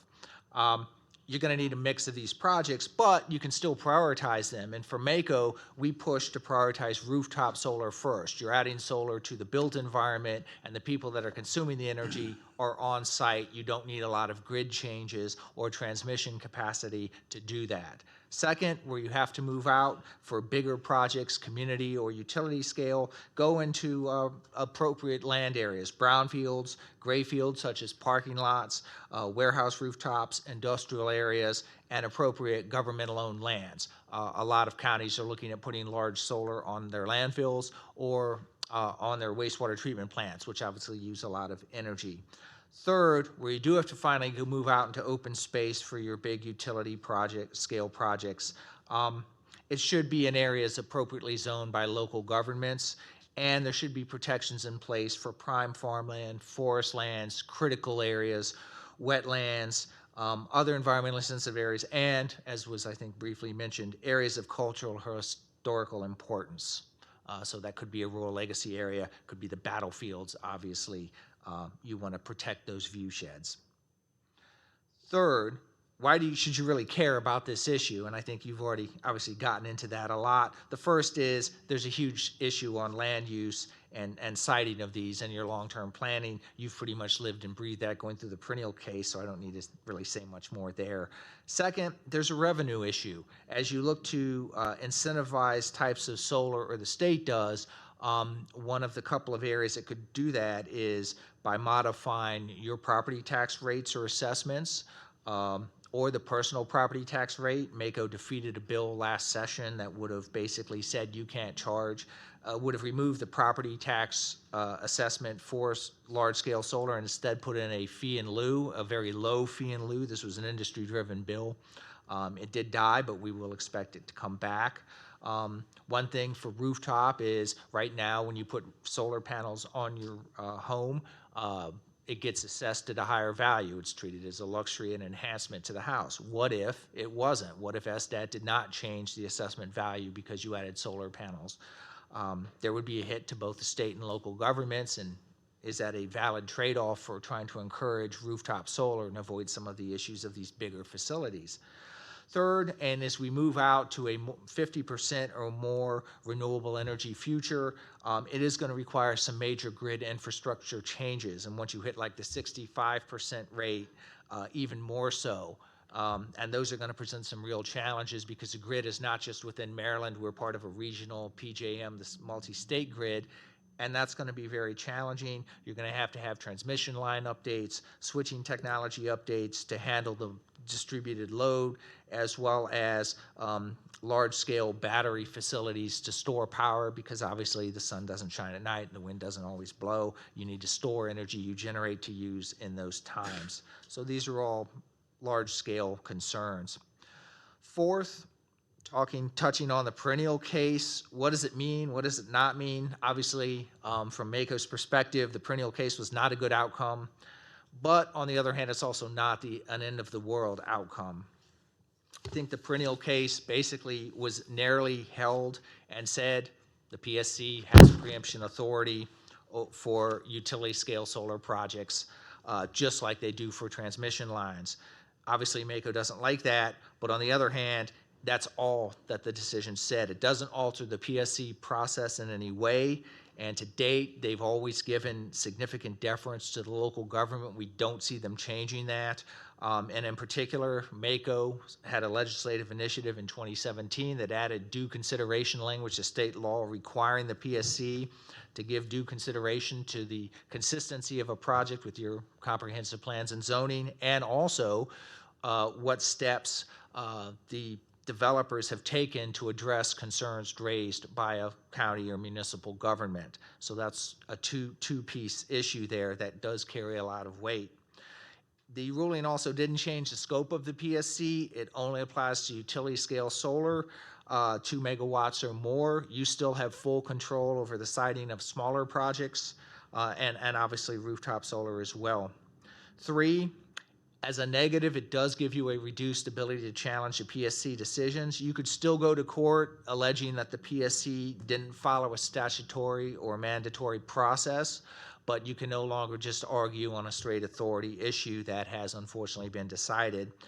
4, I think the other big negative is you may see some more aggressive solar developers. I'll say, having now worked across the state on this issue, A lot of the solar developers, particularly ones located in state, have tried to be pretty good actors, but I've seen others that have just said, I don't want to ignore the local governments or get much more aggressive with them. You may see some of that happening, and we'll see where that goes. Fifth and finally, because of everything that's happening around solar, you're going to see new legislation, and that's going to be a potential double-edged sword to the extent that it provides some guidance and protections on keeping prime farmland or some of these other areas. I think everybody cares about off limits. That's a good thing. But on the other hand, you'll see that push maybe against local land use authority or for local revenue and taxation authority. And that's something obviously MACO will be at the forefront of. Finally, number 5, digging down, what does this mean to your zoning and land use decisions in particular? I want to offer a couple of thoughts on that. First, your zoning is your zoning, and you should absolutely maintain it with regards to utility scale solar facilities. If you feel having a special exception process to grant a permission for a utility scale facility works best, then you should go ahead and do that. If you feel like having a large scale map with some areas clearly marked as off limits and others where there could be permission, then you should do that as well. Other counties have gone through this process, and I think you should clearly set out what you want. Now, I do think there's 3 caveats to that, and these are important if you want to avoid preemption. And I think the PSC would bend over backwards not to preempt a local government. They've given great deference, but I think there's 3 things if you did do, you could run the risk of preemption. First, you cannot ban or have a de facto ban on utility scale solar in your county. If you do that, I would bet money you're going to get preempted at some point. 2, the zoning you do have must provide for some viable sites for these large-scale facilities. And I think that means you got to have a site that has the appropriate physical connections to the high-voltage grid, and those are easy to find. They're available through the state, MEA, the Power PPRP, and the PSC can all provide those. Additionally, the site has to be economically viable for a project. So again, flat land, good solar access, that grid connection, that's really in a lot of instances what most of these projects need. There's a bigger issue at the grid level, the PJM level. They also have to get into a queue to ask for capacity for the grid because obviously they're feeding on new power to the grid, and that's made at the regional issue and even a step above the state, but that's also an important consideration. And 3, I think your zoning should provide some general level of certainty, just like it should with any type of development, that if a solar developer comes in, they follow the rules, they do the steps that they should in the county, and they meet the criteria you set out up front, then generally they should expect to be able to move forward with a project. Just like any type of development, to the extent your zoning is capricious or arbitrary in that regard, I think the PSC might start to look there. But as long as you made a good faith process in your zoning, I think you've got a lot of sway with the PSC. If you do want to change your zoning, I would encourage a stakeholder process, bring everybody in, including developers, obviously residents, land preservation groups, environmental groups, and anyone you want to bring into that, the utilities in this region, to go through that. Several counties in the Eastern Shore have done that. Caroline, Queen Anne's, Talbot in particular have had very good outcomes and have been lauded for what they've come up with through that. As was briefly mentioned, you have a right to participate in the Public Service Commission process, to be part of the public hearing. You also have a right to intervene as a formal party in the PSC process. And I would urge any county, when you've got a project in your jurisdiction, do it. It gives you an extra voice there, and the PSC has actually requested that. They want to hear from you in that capacity. Finally, don't discount any incentives you can do, whether it's building code or fiscal incentives to encourage rooftop or community solar projects. To the extent you have more of that in the county, that lessens the pressure to have to do one of the big utility scales. You're still going to have to do some, but it's fewer in number, and that means you have less to deal with from a land use perspective. So with that, happy to take any questions.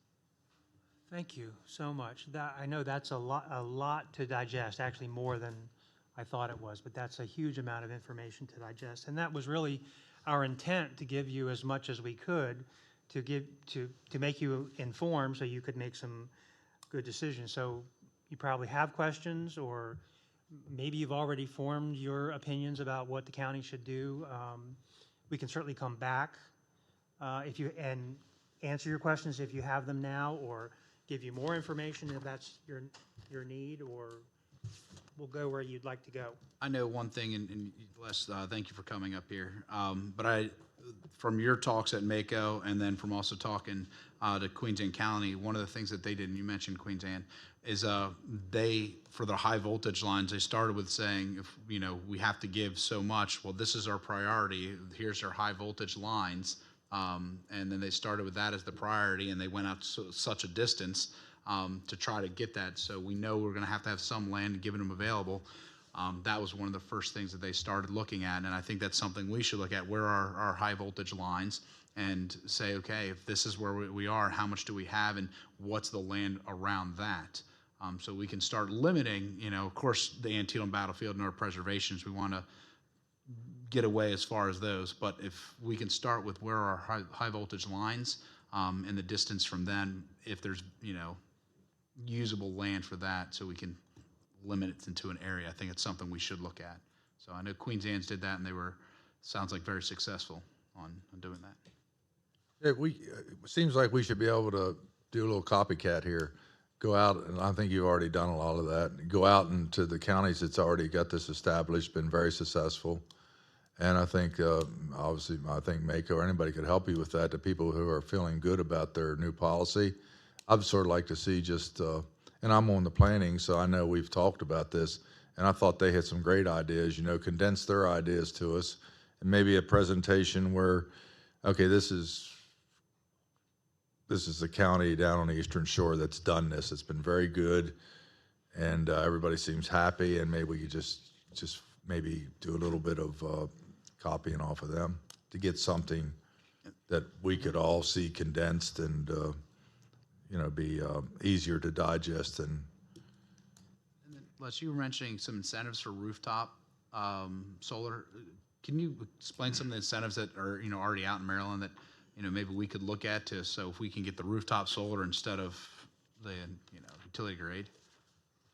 So that's an area I have to do a little bit more research in. I mean, broadly, the types of incentives that are out there come in terms of the purchase, that's federal grants, there's also the renewable energy credits that are out there that you can take advantage of some of this to purchase solar panels and put them on, and you get a reduced rate, you get a federal tax credit. I think that's going to go away shortly, or it's got to be renewed. But at the county level, you would look at things potentially such as the assessment issue, or do you want to give a tax break to somebody, a tax credit? Obviously, whatever, you've got a lot of budget concerns. Kerwin's going to cause an additional budget concern very soon. But to the extent you might be able to do a little bit of that, that's out there. Mako's going to dig more into that, and I can have a little bit more for you towards the winter conference. Yeah, thank you. I have a couple questions and a question and a comment. First, Les, the information you just shared with us, looks like maybe you read that from a document. Is that something you could share with us? There's a lot of great information in there. I was trying to scribble down notes, and This was my document. Okay. I'm happy, though. I will type it up. We got a and copy provide machine. it to you. Yes, I will Okay. provide it to you. My comment, a concern, you had mentioned aggressive solar companies, and I had mentioned when I was at the Public Service Commission meeting this summer, there were 4 representatives from county governments, Washington County, Frederick County, a county on the Eastern Shore, which I forget which one that was, and Baltimore City, and they were there for transit issues, not solar issues. But all 3 of those rural counties mentioned the same thing, that our cost of land is inexpensive, so we're going to be seen as a target from these companies. Those other people in that room, it was standing room only, they were attorneys and lobbyists and people from the solar companies. So they were there obviously to get their information, which is fine. But we're going to see an onslaught of that, and it would really be helpful to have this done as quickly as possible, but make it so it's effective. So I really appreciate this conversation. My question, it was mentioned to me in a conversation that the Public Service Commission has a very small staff to oversee these questions statewide, and they don't just deal with solar issues, they deal with other issues as well at the Public Service Commission. But there was some questions about some responsibilities that might be pushed on the county on the front end and on the back end of these projects being approved. On the front end, they don't have engineers or planners on board to give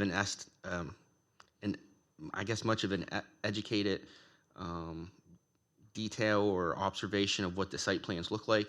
So that might fall on the counties, as well as on the back end after a project has been completed. If there's any like discrepancies or deficiencies of plants die and you lose that barrier, that visual barrier, if fences deteriorate and rot and fall down, it's not the Public Service Commission who's going to be policing that, it's going to be the county.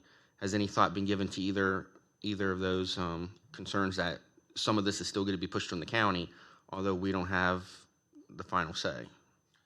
So I think from the enforcement side, and I think that question was raised, and as I understand it, if the PSC puts something in their contract because the county wants it to be a requirement, such as a vegetated screening or a setback, if it's the county requiring it, then it does fall to you to enforce that. But if it's something that's coming from the PSC or some other requirement, it is on them to call that out, and they can ask you to act as a surrogate for them, but they can't make or require you in that instance. So that's where I think the split in enforcement comes down.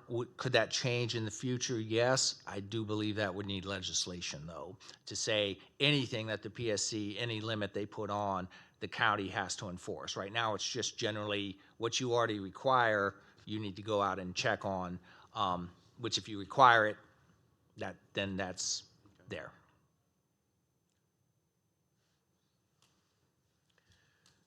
Commissioners, any other comments? And in closing, thank you for your presentation. Thanks for visiting Washington County. Come back soon. Will do. Thank you very much. So I think maybe if I could just summarize what our charge is as local staff is to look at what other counties have done successfully, who are beyond where we are right now, and look at other counties and then come back to you with kind of a proposal of how That's sort of the way I see it, yeah. we should participate for your I think that'd be great. blessing of that, and then start using it. Is that? I think that sums it up accurately. Thank you. Thank you. Thank you. Thank you.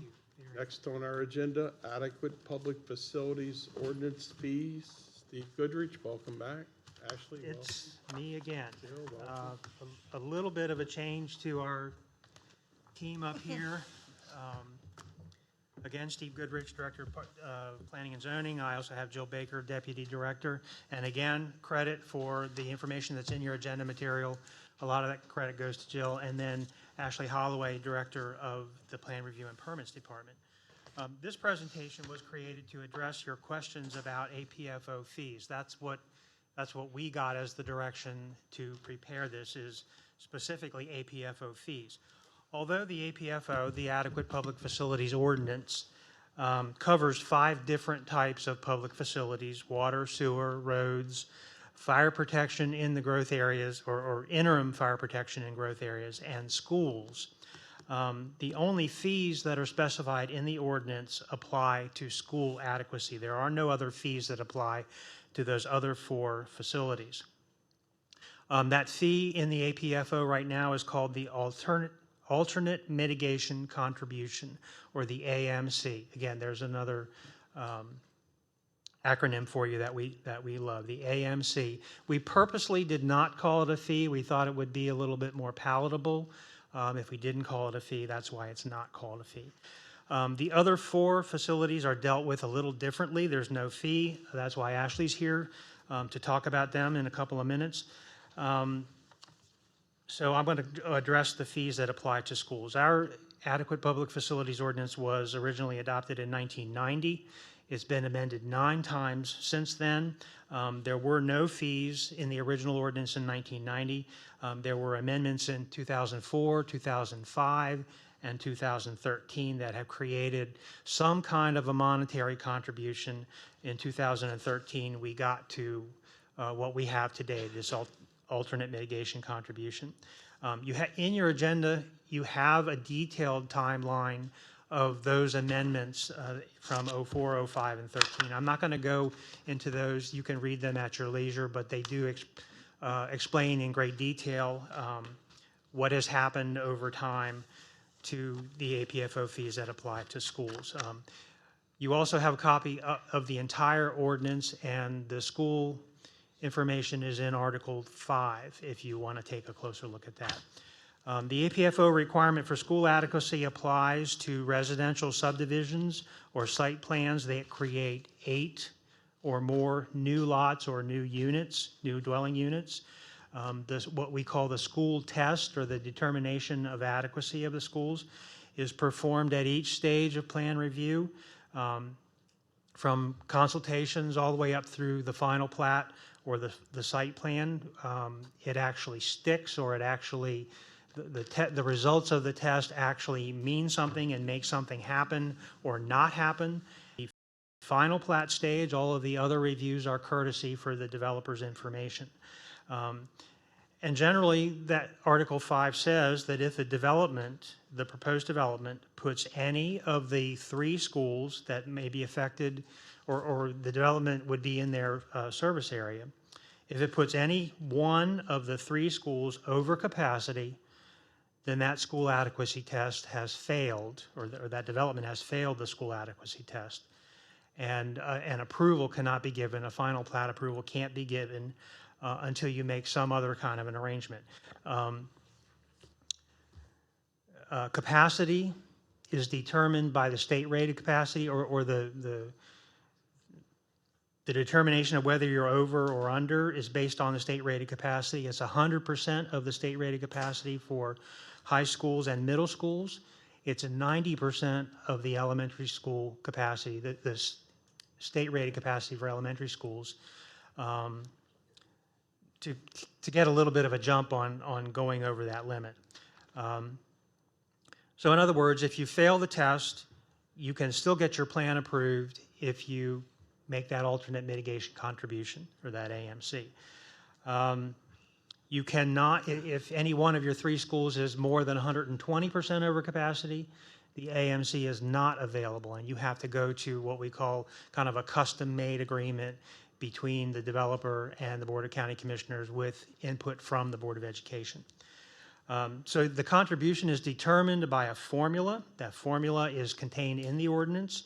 It's a pretty simple formula, and it's in the agenda, the agenda report form as well. It's pretty simple that I can even say it without looking at the paper. It's A divided by B times C times D times E, and that equals your contribution. We spelled out what each one of those variables mean. A is the average cost of a school seat that we determined by looking at 5 or 6 recent school construction projects. We took the cost of each one of those projects: Mogginsville, Pangbourne, Paramount, Bester, Rockland Woods, and I think even Jonathan Hager, which is the most recent new school construction. They're all, the actual construction costs were all considered in coming up with that average cost of a school seat. B is the expected lifespan of the school, which is a standard number, 50 years. And that's a very generous expected lifespan. C is the average pupil generation rate for the particular type of unit that we're talking about. Those figures come from the Board of Education, the average pupil generation rate. D is the number of years that a student would be expected to be in the public schools, which is a standard 13. And E is the number of units that are proposed in that particular development. So you fill in the numbers.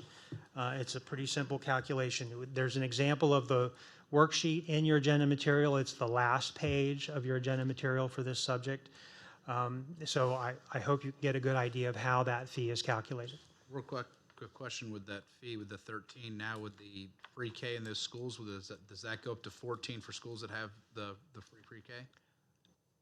It has not changed. No, we have not changed it. If we do change it, I think it's going to take an ordinance amendment to change that item, but that is certainly something for consideration The formula has been in place since 2013, so it wouldn't be out of the question to take another look at it. I also want to highlight for you, there's another sheet in your agenda material, a spreadsheet that shows a typical APFO school test where you have all of this, there's 3 different boxes on that sheet that show you the state rated capacities for the individual schools as well as their current enrollments. We update the enrollment figures 4 times a year, so we're very up to date on how many seats are available in any particular school. And also on that sheet, there's a box that shows you all of the variables that go into consideration of whether a school can pass the test or not. And that includes what we call pipeline enrollment. We keep all the previously approved projects in that spreadsheet so that we make sure we get a good picture of what that school capacity is going to be. And that's really how the school adequacy test works and how the alternate mitigation contribution works to get approval of a subdivision if a school is determined to be over capacity. And again, if you go over 120%, you have to work out a special agreement between the developer and the county commissioners. And we have a lot of those. Oh, that's what I wanted to be sure I mentioned. We have a lot of those from the past, those special custom-made agreements. That's how we did this before we had this standard formula. There were 24 of those agreements created in the past. 12 of those developments have been significantly built out with very few lots left in them to be developed. One of those developments was converted to an age-restricted housing, and that's one of the exemptions in the ordinance.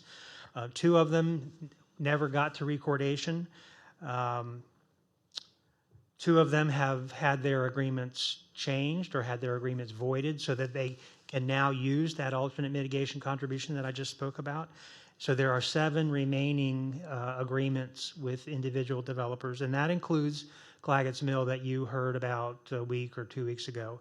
And they were requesting to have their agreement voided so they could go to the AMC as well. Steve, since you mentioned Claggett's Mill, can I ask a question about that? Sure.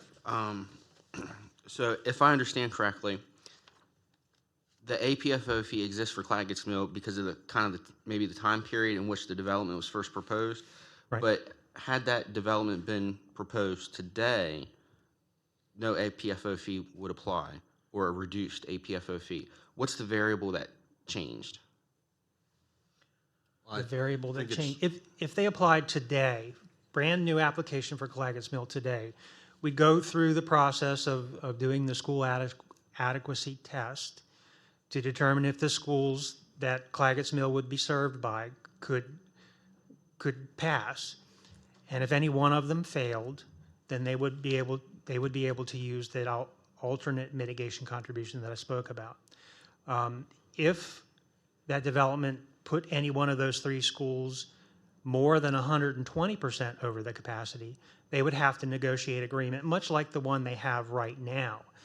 The difference, I don't know what the per unit contribution for Claggett's Mill is in their agreement right now. I can answer that. It's $9,000. Okay, it's about $9,000 per unit. The single family contribution in the AMC right now is about $3,000 per unit. So there's 4,100. What would be different now is when Claggett's Mill came in to get their original APFO agreement, there was not the alternative mitigation contribution process in the ordinance. That occurred after their agreement was in place. Had that been in place at the time, Steve, correct me if I'm wrong, or maybe Steve Cianovich, who's in the audience as well. If the AMC had been in place at the time, presumably Claggett's Mill could have relied on that and there wouldn't have been a separate APFO agreement. Is that correct? Yes, that would be the only alternative.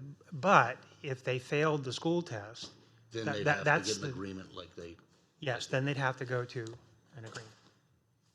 It's just, at the time they applied, you either passed or you failed. If you failed, you had to go get an agreement if you wanted to continue with your development. Now we have the alternative minimum contribution. Yes, alternative mitigation contribution. That was meant to give some consistency to the applicants, so that they had some expectation as to what their final contribution would have to be. Okay, Commissioners, any other questions, or do you need a Well, summary? Or? I want, that was the part about schools.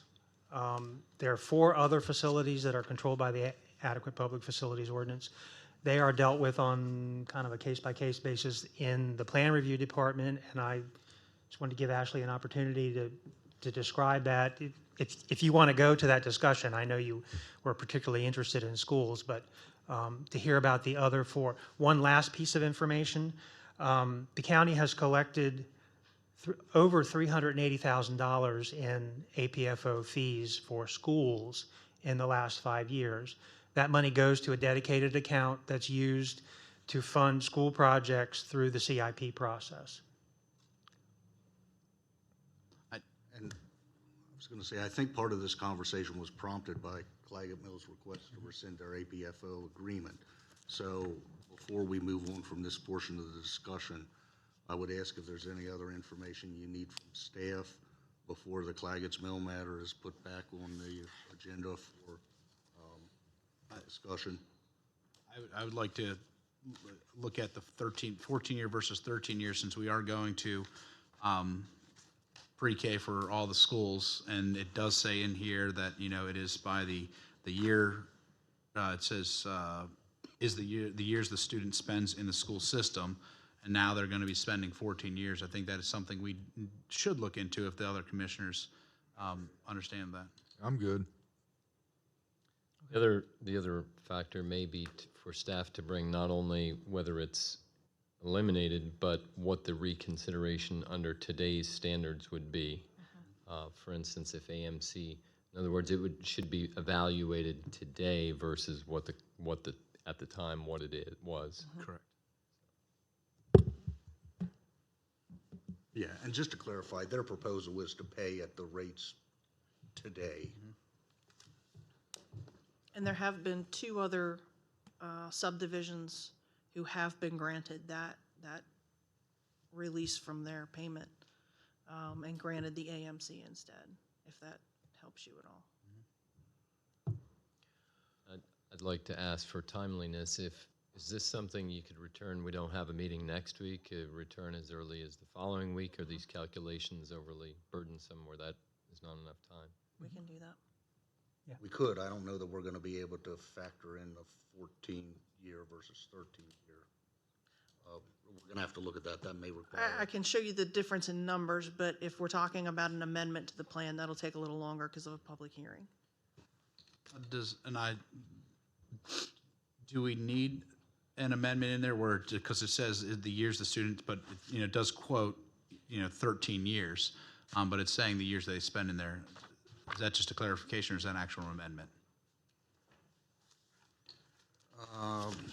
Well, if that's in the ordinance, I have to look real We're quick. page 17. Right now, pre-K is only about 400 kids in Washington County, Yeah, correct? but We're waiting on a Kerwin Commission mandate to put 1,300. Is that what you're? But we just added, they just added 20 more pre-K classes this year, so. I think each school district now offers pre-K. It might not be universal. It's capped at a certain number, but it is. Probably with the Kerwin, it'll be mandated for all pre-K. So that was my question. Is that an actual, since on page 17 where it says the years a student spends in the school system, are we doing a change, or is an actual amendment, or is it just a clarification? I want to look at that in light of the resolution that also adopted the numbers that we're using. Perfect.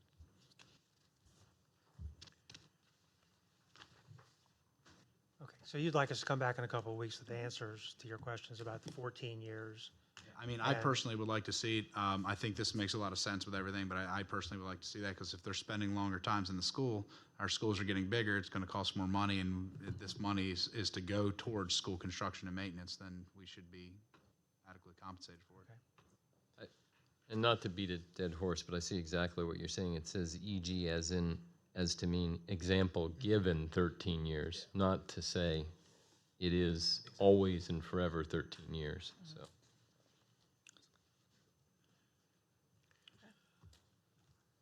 Do you want to go to the other facilities and hear how plan review manages them, or would you prefer to do that later, or?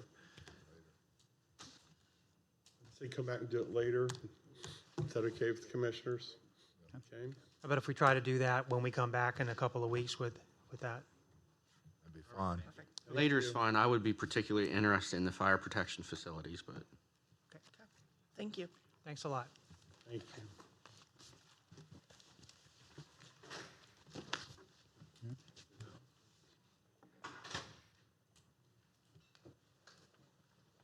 All right. Next on our agenda, excuse me, the intergovernmental cooperative purchase, personal protective equipment for Division of Emergency Services.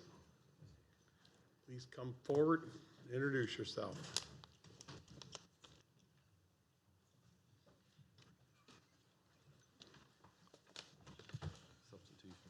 Okay. Morning, Rick Curry, Director of Purchasing. David Hayes, Director of Emergency Services, sitting in for Jonathan Hart. And Sam Anderson, Division of Emergency Services Operations Manager. So before you, the Intergovernmental Cooperative Purchase, INTG 19-0020, Personal Protective Equipment for Division of Emergency Services. Move to authorize by resolution the approval for the purchase of 50 sets of personal protection equipment to consist of coats and pants for Division of Emergency Services from Whitmere Public Safety Group Incorporated of Williamsport, Maryland, at a contracted price totaling $107,085, based on a contract that was awarded by the state of New Jersey. The Code of Public Laws allows the body to procure goods and services that were agreed upon by another entity. The county will save a savings by not doing our own bid in-house by the administrative cost of doing that.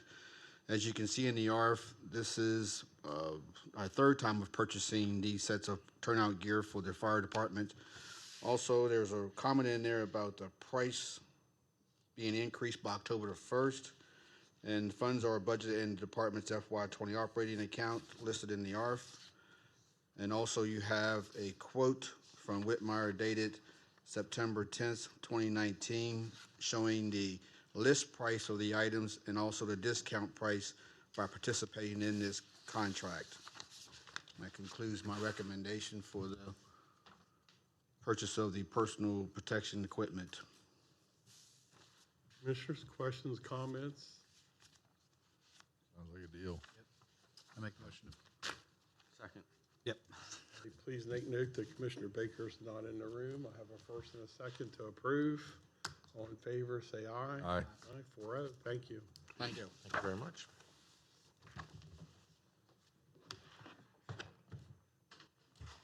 Next up.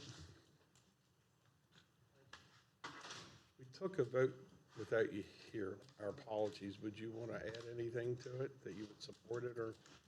Did you support it? Yeah. I support it. There you go. Unofficially, for the record. 508. Write that down, somebody. Is that in the minutes? If it's not in the minutes, it didn't happen. Next, approval of the agreement between Washington County and I won't try to pronounce that Glass LLC company's name. Mr. Mason, welcome. Good morning, good afternoon, I guess. Dave Mason, Department of Solid Waste. Looking for a motion to approve the agreement with Kusikowski Glass LLC for electronics recycling program.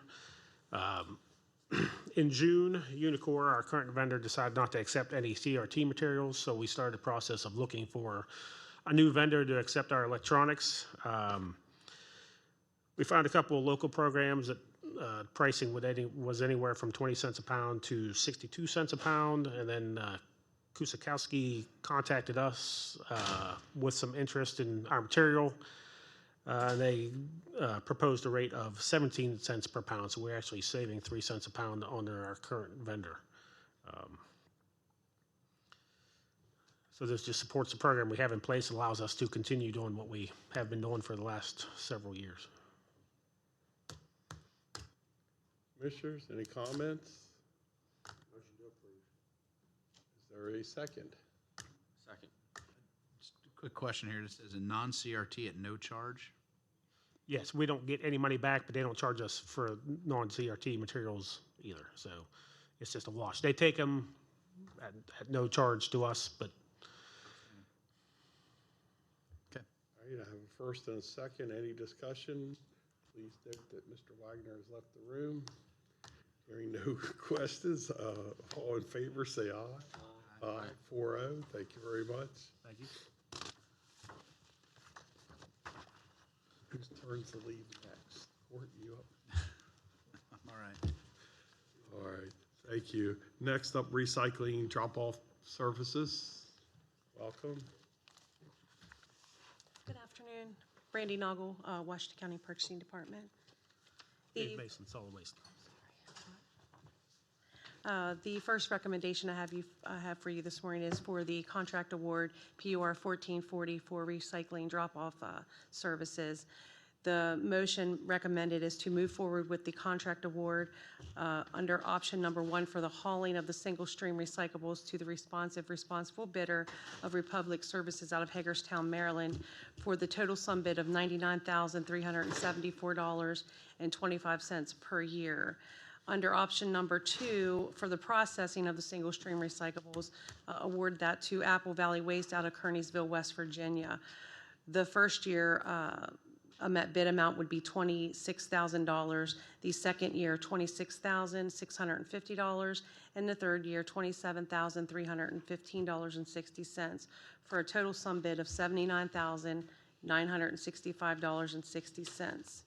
And to award under alternate number 1, Waste Management out of Greencastle, Pennsylvania, for year number 1, $13,773.76. Year number 2, $14,464.32. And year number 3, $15,184, totaling the sum bid of $43,422.08. For the 3-year period. For the total amount of the service for the first year, it will be $139,138. Commissioners, in July of this year, we did come to you to formally reject the renewal request and the price increase for Apple Valley Waste due to the excessiveness of it, and it was rejected. We did go back out and re-advertise the bid. We advertised it in the local newspaper, the e-Maryland Marketplace website, and the county's website. It was downloaded by 8 companies. We did receive 3 bids back. This is for a 2-year contract with the option for the county to renew for up to 1 additional 1-year period. The bid is based on estimated quantities. The county will only pay for the required trips. There's no minimum or maximum agreed upon on the trips on this. Funds are budgeted in FY20 proposed budget in the amount of $113,600. Again, this is based on estimated quantities. Therefore, we did not do an adjustment to the budget at this time. What was the amount for the budget that we rejected? What was the estimated price? It would have been about $152,000. So we are actually saving about $13,000 by rebidding it. Perfect, thank you. I'm glad that we did that, thank you. Commissioners, any other comments, questions? I make a motion to award the recycling contract as stated. I have a first and a second. Any other questions? Hearing none, a motion to approve, say aye. Aye. I vote. Thank you very much. Thank you. Thank you for your work on that. Next up, contract services at transfer stations. Please continue. The next recommendation is for the bid award 1441 for the contract services at the transfer stations at the 40 West landfill. Move to award the contract services for the 40 West landfill to the responsible bidder of Apple Valley Waste out of Kearneysville, West Virginia, for a total sum bid for items number 1 through 5 of $478,327.50, plus the alternate number 1 for the cardboard transports in the amount of $6,000, for a total sum bid of $484,327.50, and to approve a budget transfer of $166,000 from one account to another to cover the cost of these services. Again, this is one that we brought to you for rejection for the renewal and the price increase. So we did formally reject it. We went out for bid once again. We did receive, well, it was downloaded by 9 companies. We received 2 bids.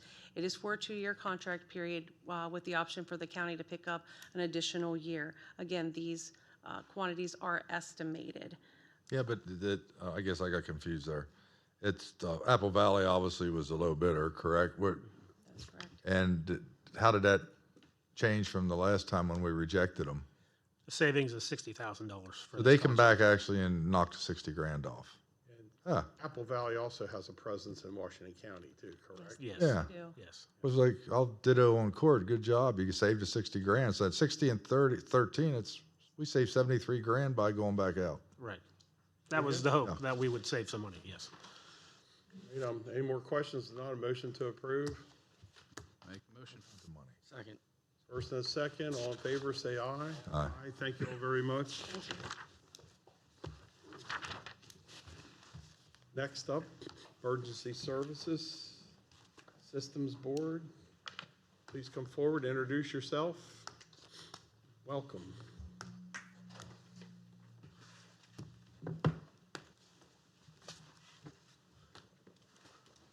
I'm Brian Albert, Operations Manager of the 911 Center.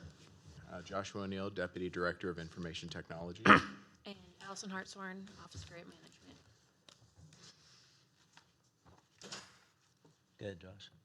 We're here to request permission to apply to the State Numbers Board for funding to replace the panic alarm system panel and upgrade the panels in both the primary and backup dispatch centers.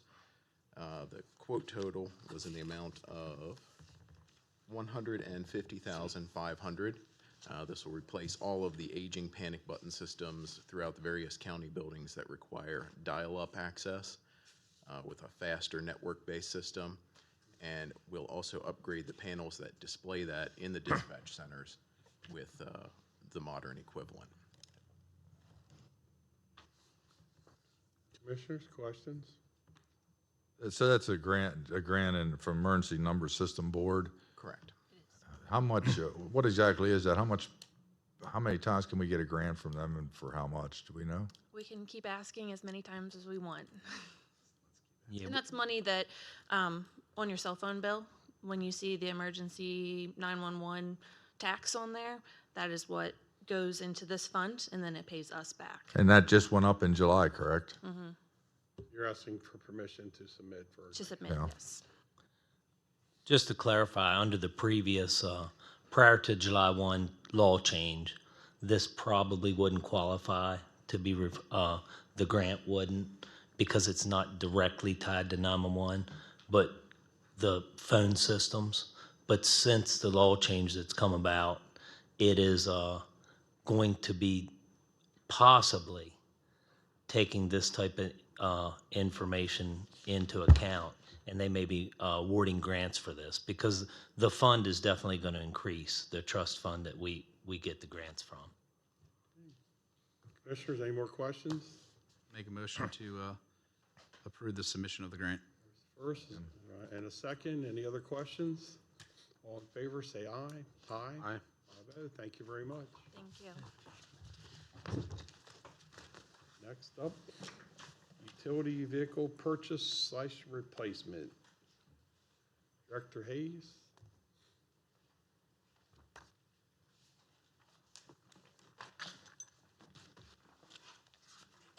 Good afternoon again. David Hayes, Director of Emergency Services. We are here seeking approval for a vehicle replacement. It was an unscheduled replacement in our current CIP. The request is due to a significant mechanical issue that will require extensive vehicle repairs. So we're asking for an authorization for a budget transfer in the amount of $45,556 for the replacement of a 2003 GMC four-wheel drive utility vehicle utilized by the Division of Emergency Services. The Special Operations Unit within the Division of Emergency Services operates a variety of specialized vehicles/apparatus that are necessary to fulfill its primary role in providing hazardous materials and technical/swift water rescue responses throughout Washington County and the surrounding areas. In doing so, many of those responses require vehicles that are either transported on trailers or require items that are carried within trailers that require a heavy load-rated vehicle for towing. Examples of such are structural collapse trailer. We have 2 swift water rescue boats, a mobile command trailer, and a John Deere skid steer loader. The vehicle that is utilized to tow these resources is a 2003 GMC four-wheel drive. As stated, it's a diesel utility truck. The vehicle recently encountered a mechanical issue with its engine, which has been diagnosed through the local GMC dealership. The quoted cost for repairs exceeds $9,000 and is now approaching $10,000. In review of the unit's age and in consideration of the cost of repairs, staff have agreed replacement of the vehicle is the most appropriate course of action.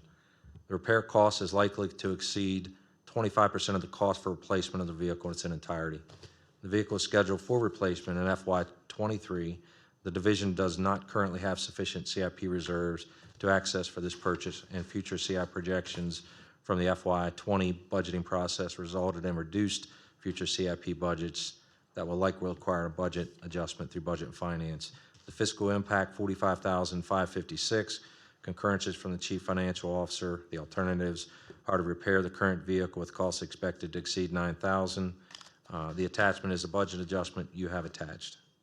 The savings, we believe, can be covered for this budget adjustment out of firefighter salaries that were budgeted and expecting that we were going to be successful recipients of the SAFER grant and have that notification back early in the summer and potentially have those firefighters on board October 1. At this point, again, no change in the SAFER grant, but we know we would likely not hire them until around January 1st at best. That creates an approximately $119,000 budget savings for that quarter of dollars. We feel these funds can come from that savings, and that's what the budget adjustment represents. Just to clarify for the record, the budget adjustment itself is not for the full $45,000 because it's reduced to the $38,000 because we do expect to have some residual value from the sale of the vehicle in the as-is condition that it is right now. What vehicle are we purchasing for this 45? It would be a new 2018 GMC Ford or Chevrolet utility truck. It would be the exact vehicle we're replacing. Okay. I guess, so we haven't figured out what the price of that vehicle is yet, or? The new one? Yeah, 45,556. I assume that usually when we're purchasing a vehicle, it's saying exactly what we're purchasing. That's off the state contract. We use the state contract pricing for that vehicle. Dago, and there goes the money we just saved on all that rubbish. We just saved all that money in that trash collection. Thanks, Dave Mason, wherever you are. Commissioners, any other comments? Call for a motion. Motion to approve. Second. First and second. All in favor, say aye. Aye. Aye. Thank you very much. Thank you.